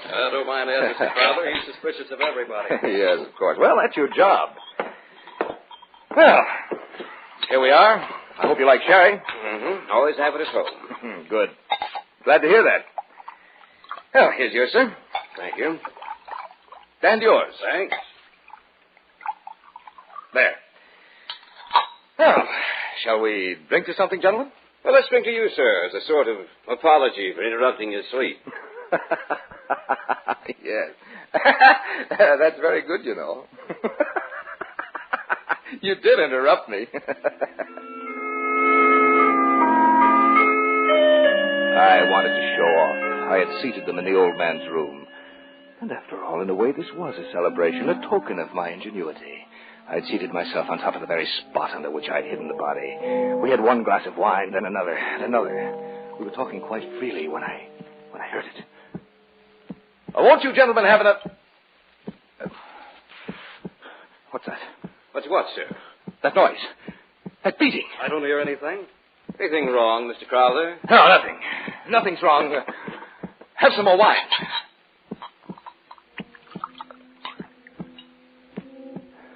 I wish they'd leave. They were getting on my nerves.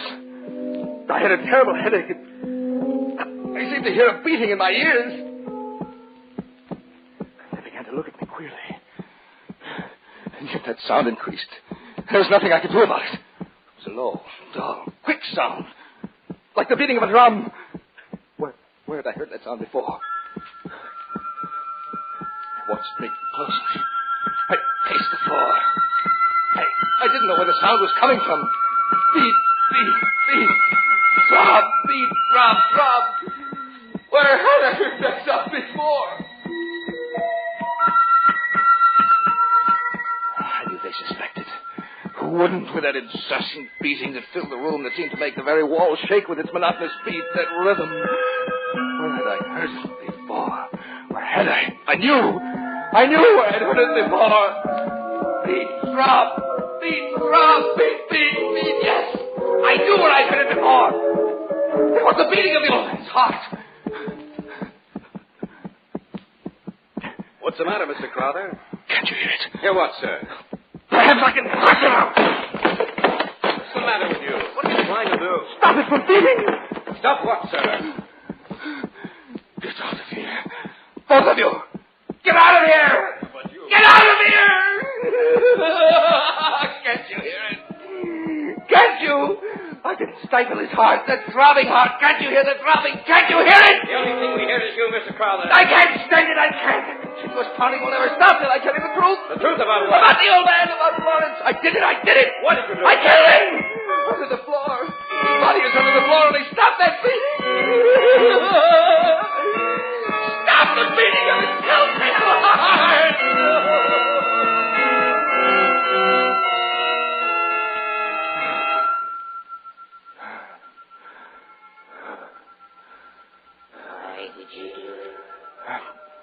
That voice, it's always with me. Always with me. Why did you do it? Why did you do it? Listen. Did you hear it? Slow, rhythmic beating. Beating. Beating. It's with me. It follows me wherever I go. The pounding of his heart. Pounding, the beating rhythm of his telltale heart. Be quiet. Be quiet. Be quiet.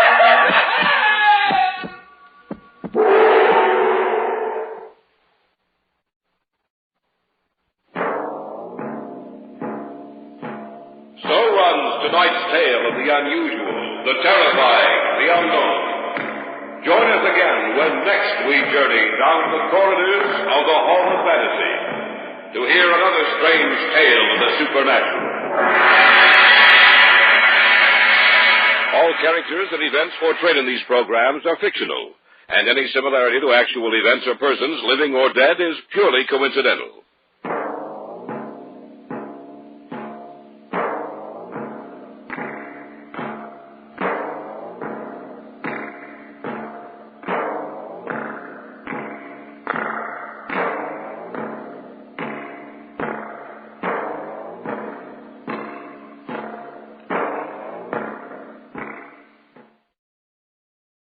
And now, the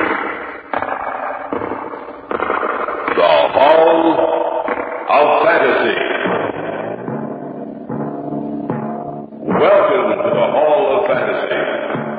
Welcome to the series of radio dramas dedicated to the supernatural, the unusual, and the unknown. Come with me, my friends. We shall descend to the world of the unknown and forbidden, down to the depths where the veil of time is lifted, and the supernatural reigns as king. Come with me and listen to the tale of the Hand of Botar.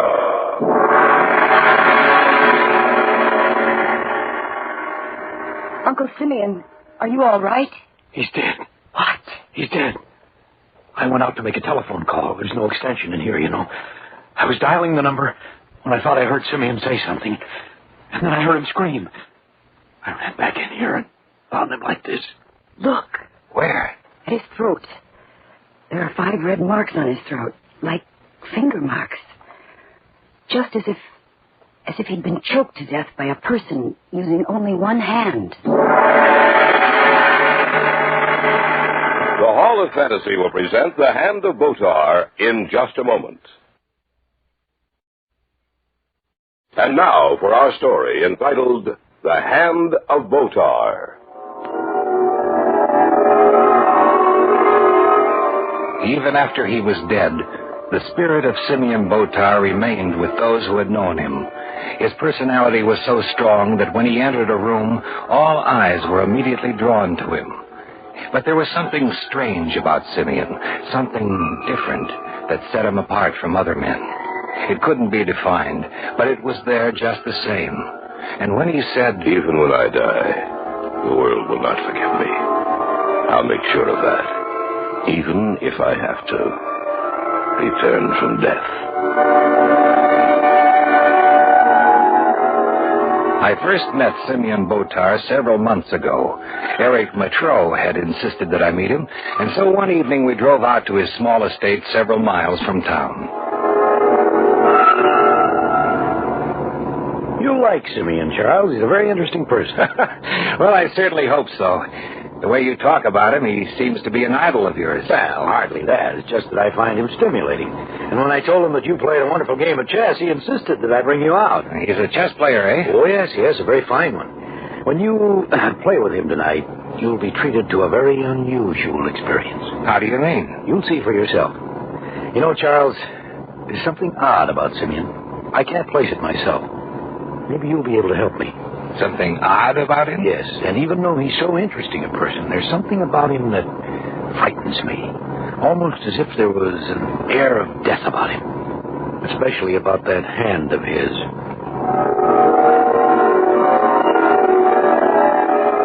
I didn't know whether Eric was trying to play some kind of a joke on me or not. I had no time to think about it, however, as in a minute we turned off the highway onto the gravel road leading up to the house. The door of Botar's house was opened for us by a very beautiful young woman.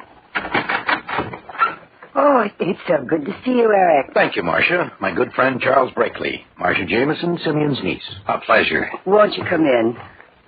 Where's Simeon, Marcia? He's in the living room waiting for you. I understand you're quite a chess player, Mr. Brakely. Well, not a very good one, I'm afraid. Oh, on the contrary. Eric says that you're an excellent player. And Uncle Simeon is most anxious to meet you. It's right in here. Simeon, say we're here. Oh, so good of you to come, Eric. This, I take it, is Mr. Brakely? Yes. Well, I'm very pleased to make your acquaintance. Would you gentlemen care for a drink? Oh, none for me, thank you. The usual for me. Marcia, will you prepare a drink for Eric? Yes, Uncle Simeon. You, play chess, eh, Mr. Brakely? Yes. And sit down, please. As you can see, I already have prepared the board for play. Seeing you're my guest, you may have the white, Mr. Brakely. Oh, thank you. Would you put on the blindfold for me, Eric? Oh, of course. Tight enough, Simeon? Yes. Can't see a thing. Thank you, Eric. I hope you don't expect... Not at all, Mr. Brakely. Not at all. Here's your drink, Eric. Thank you. Are you ready, Mr. Brakely? Do you want me to call out my moves to you? Oh, no, that won't be necessary. Well, then, how do you know what move I make? Well, my hand will know. Proceed, Mr. Brakely. You have the opening move. All right.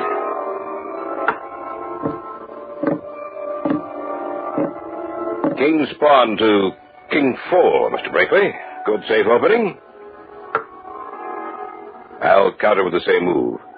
Now, your move, Mr. Brakely. King's knight to King's bishop, Mr. Brakely. Let's say I'll bring my queen out thusly. Mr. Botar, how do you know what moves I make? You can't see the board through that blindfold, can you? Of course not, Mr. Brakely. My hand tells me. Your what? My hand. You notice how the fingers are drumming now, Mr. Brakely? Yes. But my brain is not controlling those fingers, Mr. Brakely. The hand is an entity unto itself. Are you serious? Of course I am. How else would I know your moves? I cannot see you, Mr. Brakely. Neither my niece nor Mr. Patrol have told me what moves you've made. How else would I know? Let us proceed, Mr. Brakely. It's your move, I believe. The game continued. It was incredible. The fingers of his hand would be silent as he moved, but when it was my turn, he would place his hand on the table and the fingers would begin drumming slowly. As I made my moves, the tempo of those beating fingers would increase and then stop as Botar made his move. Your move, Mr. Brakely.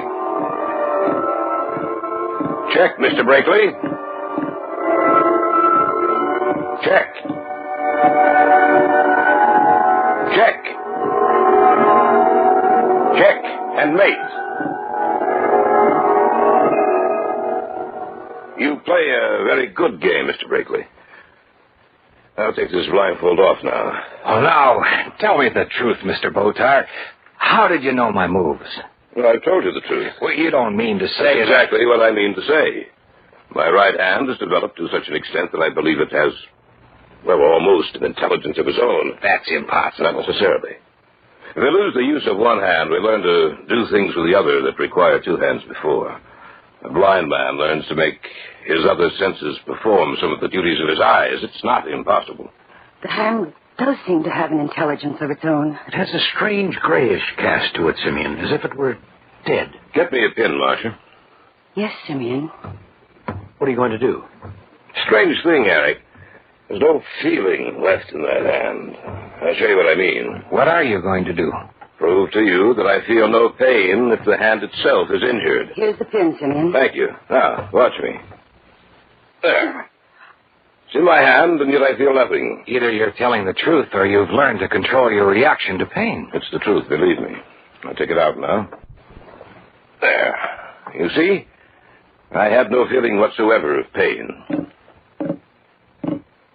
That's strange. What? The hand is moving, and I'm not... Simeon, get it away from your throat! I can't move it. Do something! Do something before it kills him! We'll return to the tale of the Hand of Botar in just a moment. Back now to the Hall of Fantasy in the tale of the Hand of Botar. Eric Matreau and I had driven out to the home of Simeon Botar. I had been a witness and participant in the most bizarre exhibition I had ever seen. And then, after the game was over, when Botar was showing us that his hand had no feeling in it, the hand suddenly moved to his throat and began choking him. Do something before it kills him! Help me. I'll get it. I can't move it, Charlie. Let me help you. Starting to... Simeon, are you all right? Yes, I guess so. Oh, what happened, Botar? I don't know. I can't explain it. All of a sudden, it's in my throat, choking me. You're all right now? Yes. I lost control of my hand at that moment, gentlemen. I couldn't move it away from my throat. But now I can move it at will. Have you thought of seeing a psychiatrist, Mr. Botar? No. Why do you ask that? Well, you've heard of schizophrenia, split personality, haven't you? Naturally. But let me tell you right now, Mr. Brakely, I am not suffering from schizophrenia. Well, that's the only rational explanation for what just happened. I don't think so. Do you mean to say that you really think that hand has an intelligence of its own? Yes, I do. Then you'd better be careful, Mr. Botar. If what you believe is true, then that hand could very well kill you.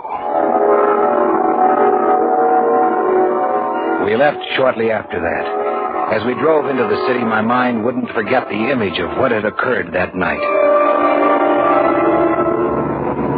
Eric. Yeah? How well do you know Simeon Botar? Oh, pretty well. Do you think he's all right? If you're referring to his mental condition, I'd stake my life on it. When I took psych in college, we studied split personality and some of the strange courses it takes. Automatic writing, for example. Mm-hmm. The victim claims his hand wrote a certain message that he himself didn't. But actually, he was the victim of schizophrenia, split personality, and his other self wrote the message. Now, that's what could be wrong with Botar. How do you explain the game of chess, then, Charles? He couldn't see anything, I know. I moved my cigarette close to his face while the game was going on. He didn't draw back even a fraction of an inch. Well, that's true, but I still can't believe it. Remember how the fingers drummed on the table prior to each of his moves, and during each of yours? And then, just before it happened, remember how they began drumming on the table? When that happens, I have the feeling that the hand is thinking. Then you believe it? That it has an intelligence of its own. Yes. I'm afraid I do. In the weeks that followed, I saw a great deal of Marcia Jameson. I saw Simeon very rarely, going out of my way to avoid him. I didn't believe what he had told me, but he made me feel uncomfortable, and there was something about him that frightened me. One night, Marcia and I had returned from a play downtown. We stood outside the house saying goodnight, and I noticed Eric's car in the driveway. I had a wonderful evening, Charles. So did I. Oh, Eric must be here. Here's his car. I didn't notice it before. Well, neither did I. It's in the shadows by the side of the house. Charles. Yes? I'm getting worried about Uncle Simeon. Why? He's frightened. He doesn't sleep at night anymore. What's bothering him? The hand. He says that he can't go to sleep anymore without fearing what it will do to him. The only time he's rested is when he's had one of the servants tie down the hand so he can't move. I think he should see a doctor. Well, that's what I thought, too, but he won't. I don't know why. What's that? A scream from inside the house. Let's go. Uncle Simeon! Mr. Botar! Eric! Oh, is that you? Yes! Where's Simeon? Come into the library, hurry! What's the matter? Look, Uncle Simeon! Are you all right? He's dead. What? He's dead. I went out to make a telephone call. There's no extension in here, you know. I was dialing the number when I thought I heard Simeon say something, and then I heard him scream. I ran back in here, and I found him like this. Look. Where? At his neck. There are 5 red marks on his throat, like finger marks. Just as if he'd been choked to death by a person using only one hand. We called a doctor, and he in turn summoned the police. They questioned us closely, and when Eric told them the story about the hand, they laughed at him. The final verdict was death by strangulation, killer unknown. 3 days later, he was buried. Eric and I returned to the house with Marcia after the funeral. Marcia had taken the funeral very badly, and we sent her up to take a nap for a few hours. I'll get it. Hello? May I speak to Miss Jameson, please? Oh, she's resting now. I don't want to disturb her. I see. It was a rather irregular request that we received, but we did, as the note said. I just wanted to tell her that the package is being dispatched and will reach her today. Who's calling? Mr. Erskine. Goodbye. Huh. Erskine. Now, from where do I know that name? He was a mortician. Oh, yes. What do you want? Oh, he said something about a package being delivered here today. Wonder what it is. I don't know. Well, I'll tell Marcia about it when she wakes up. It's strange that he didn't mention what was in it. Well, the package will arrive today. Then we'll know what's in it. I'll get it. Hello. This is Erskine again. I'm afraid I can't do what the note said. The thing is... Hello? Hello? Mr. Erskine, are you still there? What's the matter? I don't know. He sounded like he was choking. It was about 5 o'clock in the afternoon. Marcia was still asleep. The sky was heavily overcast, and I knew that we were due for a bad storm shortly.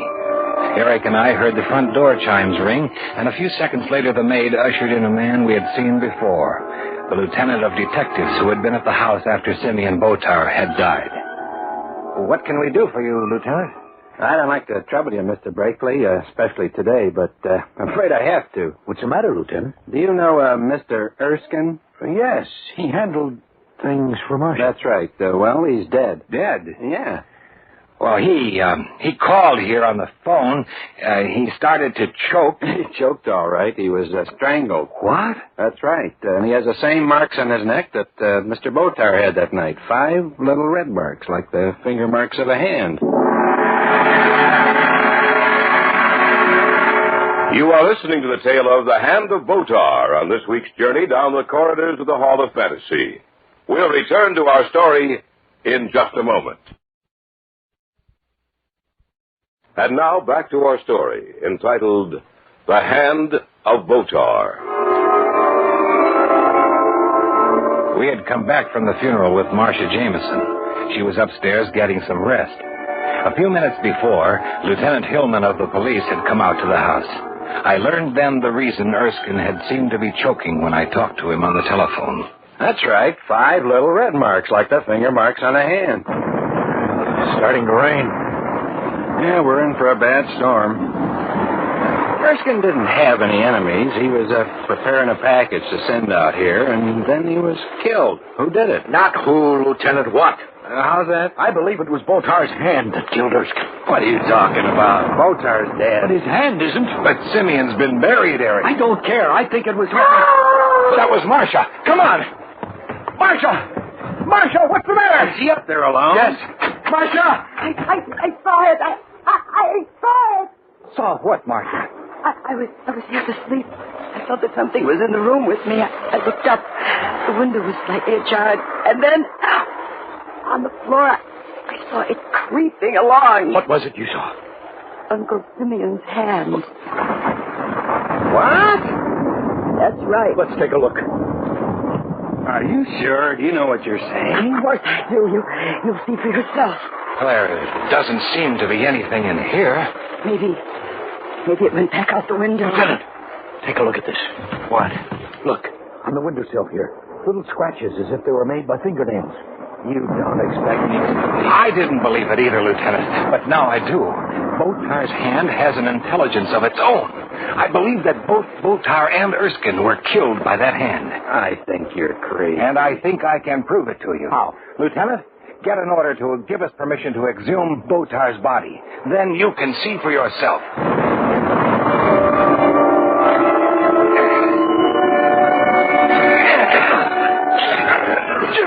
Just a little more now.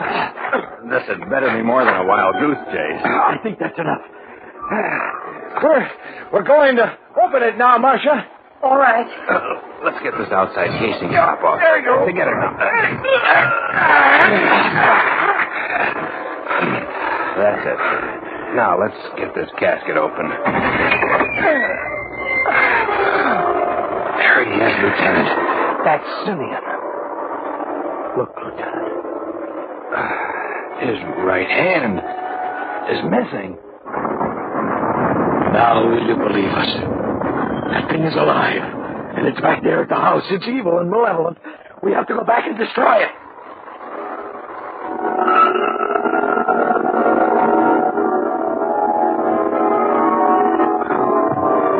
We've searched the whole house, and we still can't find it. Maybe it left the house. I don't think it has. I think it's hiding.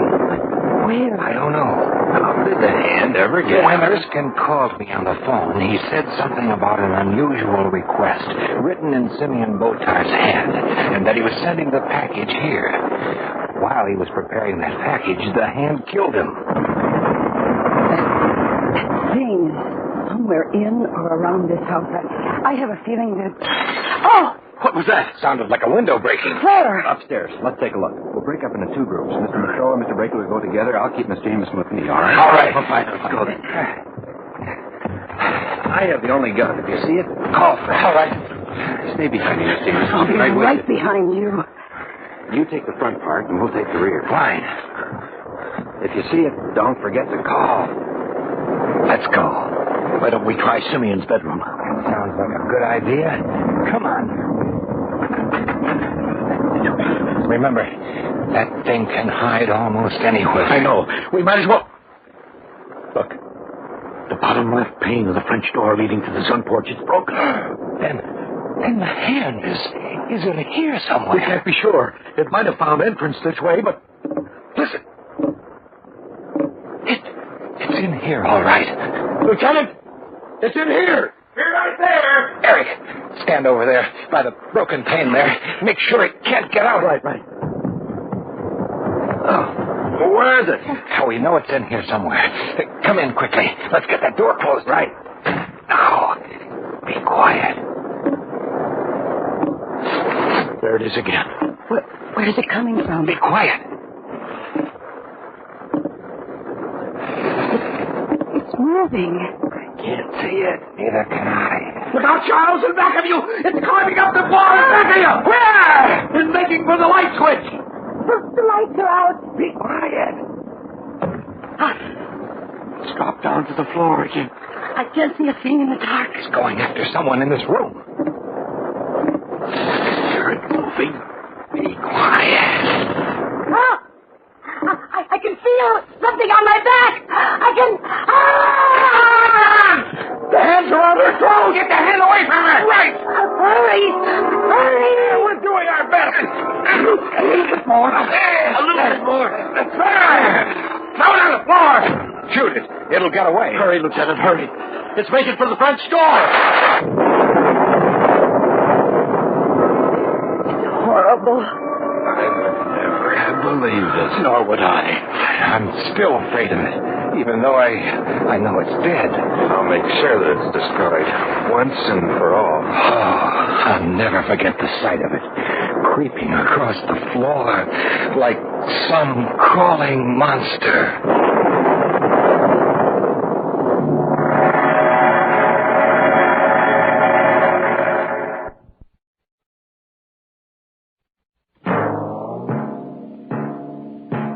So runs tonight's tale of the unusual, the terrifying, the unknown.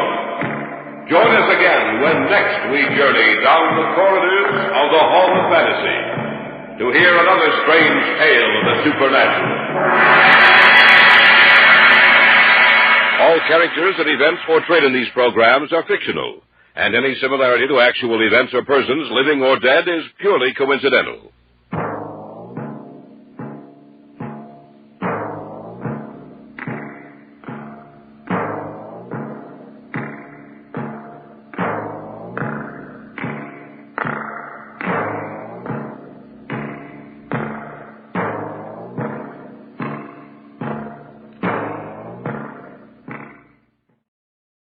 And now, the Hall of Fantasy. Welcome to the Hall of Fantasy. Welcome to the series of radio dramas dedicated to the supernatural, the unusual, and the unknown.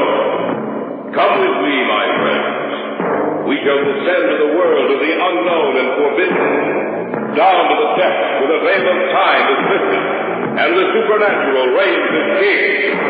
Come with me and listen to the tale of the Jewels of Kali.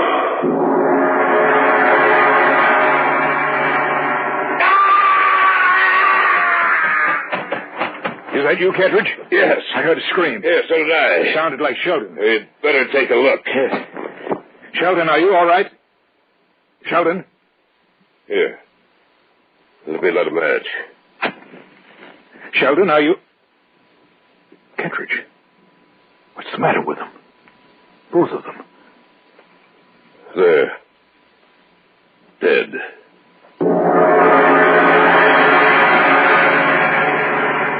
The Hall of Fantasy will present The Jewels of Kali in just a moment. And now for our story entitled The Jewels of Kali.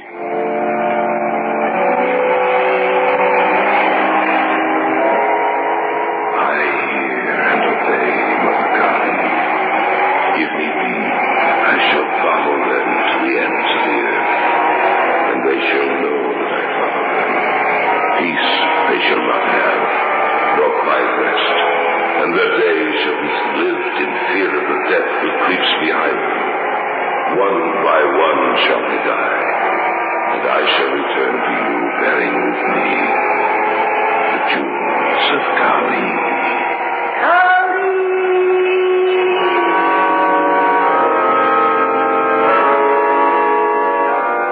I didn't know till later why George Mayer had asked us to meet him at his cabin on the lake. Elaine and I knew that Kettridge was going to be there, but we couldn't understand why he hadn't gone to George's apartment in the city. At any rate, we wanted to hear about Kettridge's trip to India, and so Friday evening we drove out of the city, heading for the cabin.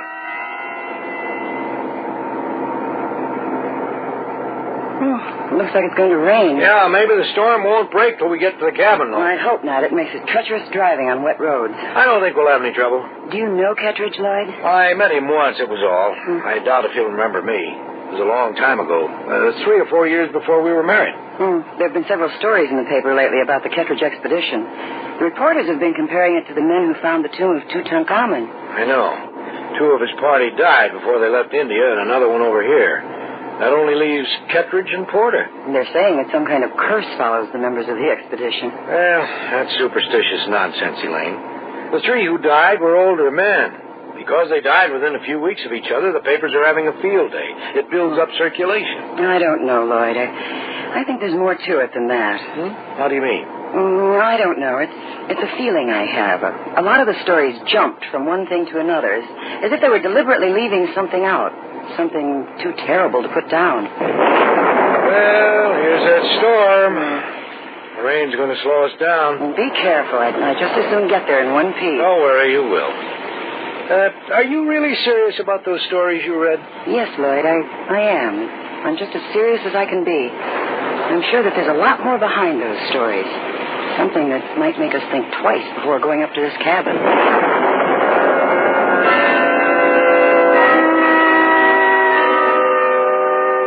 You know how it is. Every once in a while we get a warning, a premonition of things to come. That's what had happened to Elaine. She didn't know what it was, but she knew that something was wrong. What she didn't know was that we would meet death up there at the cabin. It took us an hour longer than it usually did to reach George's cabin. Do you have everything? I guess so. Well, let's go then. All right. It's going to feel mighty good to get inside. Did Kettridge drive up with George? I think he's coming up by himself. Well, he's not here then. Look, there's only George's car. Yeah, he'll probably get here soon. It certainly gets cold up here at night. Oh, you must have heard us drive up. Hi, George. Hi, George. You made it all right. Yeah? Oh, why shouldn't we? Well, a storm and all. I thought maybe you wouldn't come. Come on in. Kettridge hasn't arrived yet, has he? No. Just set your things down over there. Pleasure. Maybe it's a good thing we came up here after all, George. I can get in a little fishing. Tomorrow morning, we'll go out early. Good. Now, how about a hot cup of coffee? Yeah, sounds like a good idea. Well, just sit on down. I'll get it for you. All right. You want some, don't you, Elaine? Oh, try to stop me. I wonder when Kettridge will get here. Oh, pretty soon, I imagine. Take your cups. He's a pretty worried fellow. Why? You saw the papers, didn't you? Yes, we saw the stories. I'll leave this here in case you want seconds. Good. Is there anything to those stories, George? Well, Kettridge says there is. How do you mean? Well, he says he's lucky to be alive. Why? He said something about Kali's curse. Curse? That's right. He seems to think that everyone who is in the Lost Temple is going to die. That there's no hope for any of them. What was that? An animal. A dog. Or a wolf, probably. Oh. Why does he think they're going to die? Well, probably because 3 of the party already have. He and Porter are the only ones left. He seems to think there was a curse on any who defiled the Lost Temple of Kali, especially on those who took the jewels of Kali. This is the first time I've heard anything about jewels. What jewels? Well, Kittredge told me that the idol held a ruby in each of its 4 hands. His group took the jewels. And ever since, their steps have been followed by death.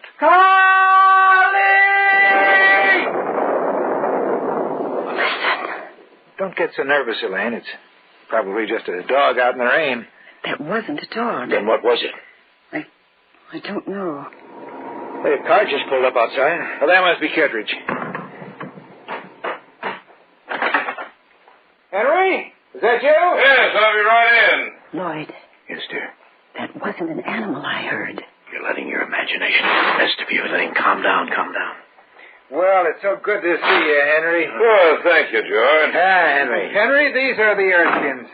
Lloyd and Elaine. Henry Kittredge. How do you do? How do you do? Cup of coffee, Henry? No, thank you. What's the matter? Anything wrong? Yes, plenty. What is it? Just before I left town, I learned that Porter had died. What? Yes, that's right. Porter and I were the only ones left, and...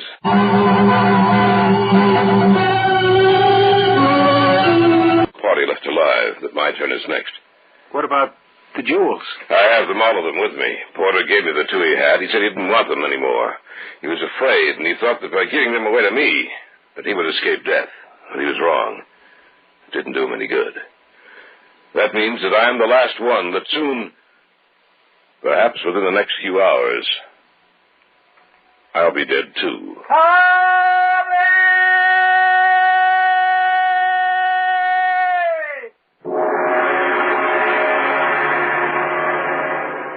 We'll return to the Hall of Fantasy and the tale of the Jewels of Kali in just a moment.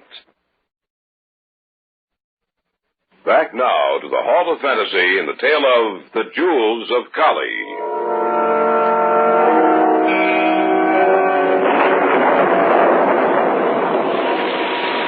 The storm seemed to be getting worse. We stood there, the 4 of us, in George Mayer's cabin. Our eyes were turned to Henry Kittredge, whose face was white and drawn with the fear he felt inside of him. That means that I'm the last one, that soon, perhaps within the next few hours, I'll be dead too. Do you really believe that, Mr. Kittredge? What else do you expect me to believe? There were 5 of us on that trip, 4 are dead. I'm the only one left alive. Why don't you tell us about it? Well, it's not a pleasant tale, believe me. Tell us what happened. All right. We'd heard stories of a lost temple of Kali. As you know, the British government outlawed Kali worship many years ago. But we had heard of a lost temple some 15 miles northwest of the Indian city of Amritsar. We heard also that she held in each of her 4 hands jewels of tremendous wealth, each one a fortune in itself. We set out from Amritsar. None of us knew that we were walking to certain death. It is a particularly barren country, rocky and mountainous. We had a difficult time traveling. At length, however, we came across a valley hidden by the encircling mountains. I remember it was towards dusk. Porter and I saw it first. Kittredge, look. Yes, I see it, Porter. That must be the lost temple. Sitting down there in the center of the valley. I imagine it is. Those stories about the priceless jewels. Do you think they're true? The stories about the lost temple were true, were they? Yes, only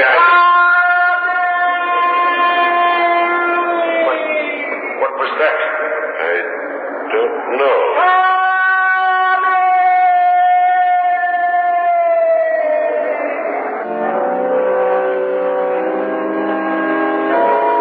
We heard the voice then for the first time. The sun had just slipped behind the mountains, and the sky was dulling quickly into ever more darker shades of blue. The voice seemed to filter through the air, so that it seemed to come from all directions at once.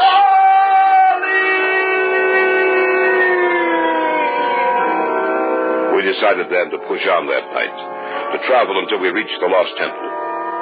We reached the temple several hours later and stood there, bathed in the shimmering light of the moon. I think that all of us at that moment sensed that there was something inside that temple, something that was alive and wasn't just a graven image in stone. Yet, we couldn't turn back. We walked inside the temple. No one was there save for the black and besmeared idol of Kali, who held out her 4 stone arms beckoning to us. We stopped before her and saw that in each of her 4 hands she held a huge, glittering ruby. We took the gems and left the temple. Later that night, we made camp. All of us felt that we'd done something wrong, but we knew that we wouldn't return the rubies.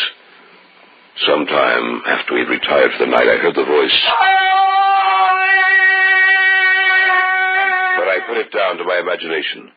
I must have fallen off to sleep. What woke me was Sheldon's scream. Is that you, Kettridge? Yes. I heard a scream. Yes, so did I. It sounded like Sheldon. Better take a look. Right. Sheldon, are you all right? Sheldon. Let me light a match. Sheldon, are you all right? Kettridge. What's the matter with them? Both of them. They're dead.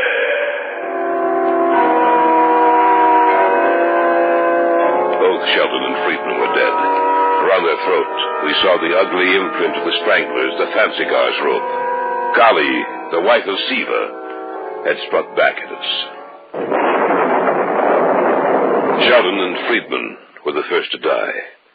Manning was next, and tonight I learned that Porter had joined them. I'm the only one left. They all died the same way? Yes, with the fancy gars rope around their necks. Here, I'll show you the jewels. Those are the jewels of Kali.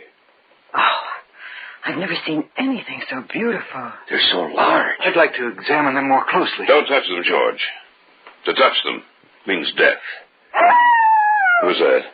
Well, just the sound of an animal out in the storm. Well, I hope it was only that. You don't think they followed you out here, do you? They would follow me anywhere. Those who worship Kali. Either they would, or she would. She would?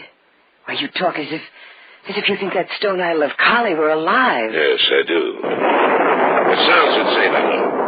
But I'm firmly convinced that that stone idol lives in a way not apparent to us. And that she will demand revenge for the wrong we've done her. Now, calm down, Henry. I can't be calm with the knowledge that she demands her revenge.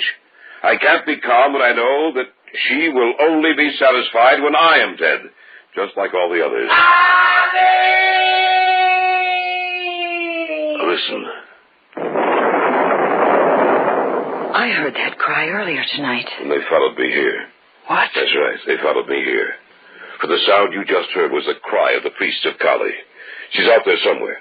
Somewhere in the storm. You don't mean that you believe that the idol of Kali is out there in the storm waiting for you? Either the idol itself or one of her followers. Lloyd, let's take a look outside. All right. Don't go out there. No nonsense, Henry. If anything's out there, we might as well see what it is. Be careful. Don't worry about a thing. All right. You ready? Yes. Let's go.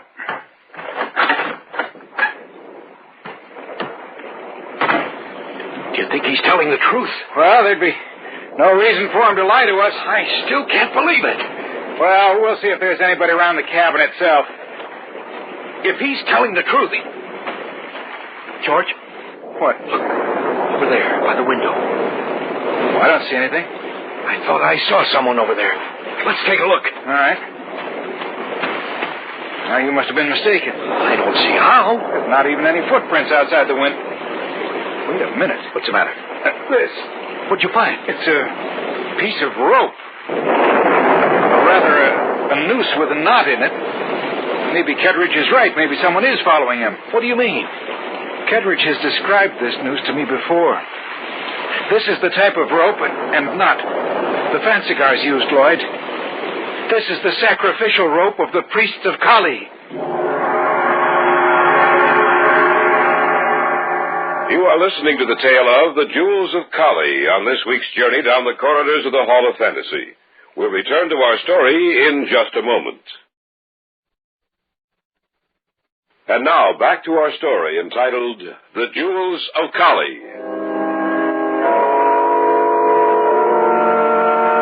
Henry Kettridge felt sure that someone was outside the cabin, hidden from us by the storm. George and I had gone outside to see if we could find anything. For a moment, I thought I saw a man standing next to the cabin by the window. When we walked over to look, we found nothing but a noose of rope. Kettridge has described this noose to me before. This is the type of rope and not the fancy guys used, Lloyd. This is the sacrificial rope of the priests of Kali. How did it get here? I don't know. Well, there are no footprints here, except ours. I thought I saw someone standing over here. I can't be sure, but I thought I saw someone. If anyone has been over here, we'd be able to see their footprints. Then how did the rope get here? I don't know. Listen. Yes, I heard it too. There is someone out there. But where? You can't see anything because of the storm. We better get back inside. I think you're right. Let's go. Are we going to show Kettridge? Yes. I'm sorry I asked you and your wife up here, Lloyd. If I'd known anything like this was going to happen... Oh, forget it. Look. Do you see what I see? Yes. Just for a second, outlined by the lightning. It looked like the statue of a woman with 4 arms. Kali comes for you. Lloyd? Yes? I hear the sound of heavy, slow steps. Let's get inside. Right. Do you see anything? Let us inside. Here. What's the matter, Lloyd? You look as if you'd seen a ghost. We found this. The strangler's rope. That's right, and And what else? we saw something else. What did you see, man? Tell me. The lightning flashed a moment, and we saw something that looked like a statue of a woman with 4 arms. She reached them out to us and said, Kali comes for you. Yes. What are we going to do? Maybe we'd better go out to the cars and get away from here. What do you say, George? I think you're right. That'd be insane. You wouldn't have a chance. They won't let us get away. If we go outside that door, we'll be walking to our deaths. What do you propose doing? Waiting here until they come for us? Yes. At least they won't be able to get us outside in the dark. I think we should take our chance and leave. So do I. And I agree with them. Waiting here only means certain death for all of us. If we make a run for it, we may get away. Let's get our things together and leave. All right. Yes. Stop. Huh? You're going to stay here with me. Henry, where'd you get that gun? I've carried it with me ever since I left India. We're not leaving. We're going to wait here. Don't be a fool, Kettridge. I'm not being a fool. I'm tired of running. This is the end of the trail for me. I'm not running anymore. And you're not going to either. Maybe we can get away, Henry. Maybe. I don't think so. Stay where you are, George. I'm warning you. Don't you think that if... The next time the bullet won't be over your head. All right, Henry. You win. Look, I don't like to do this. There's no other way.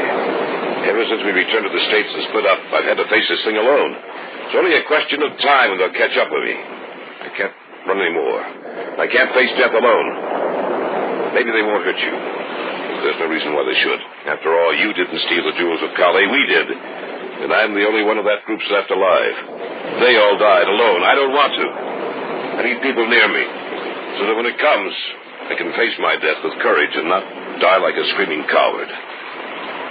All right, Henry. We give you our word. We won't run away. Thank you. Kali comes for you.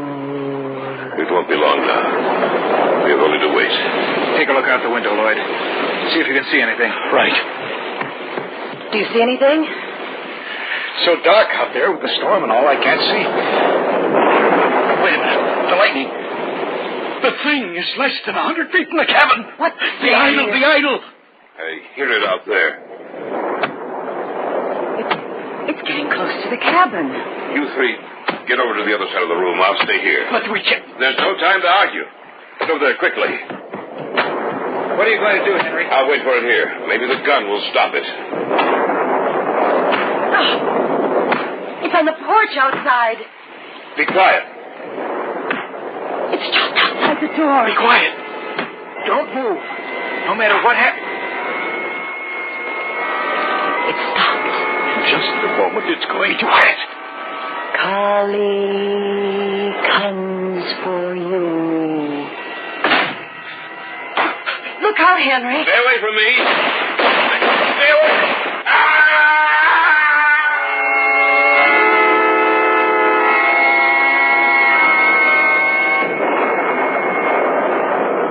Is it gone? took Henry and the jewels back with it. Where did it come from? Henry believed that it came all the way from the lost temple 50 miles northwest of the Indian city of Amritsar. But what was it? That black grinning face with the grotesque body and those 4 arms. That was Kali, the wife of Shiva, the Hindu deity of destruction. If I hadn't seen it, I would never have believed it. Yes, I know, but you did see it. The stone idol was here. All the way from India, it came to fulfill the curse on those who defiled the temple and stole the jewels of Kali. I hear and obey, Mother Kali. I shall follow them to the ends of the earth, and they shall know that I follow them. Peace they shall not have, nor quiet rest, and their days shall be lived in fear of the death who creeps behind them. One by one shall they die, and we shall return, bearing with us the jewels of Kali.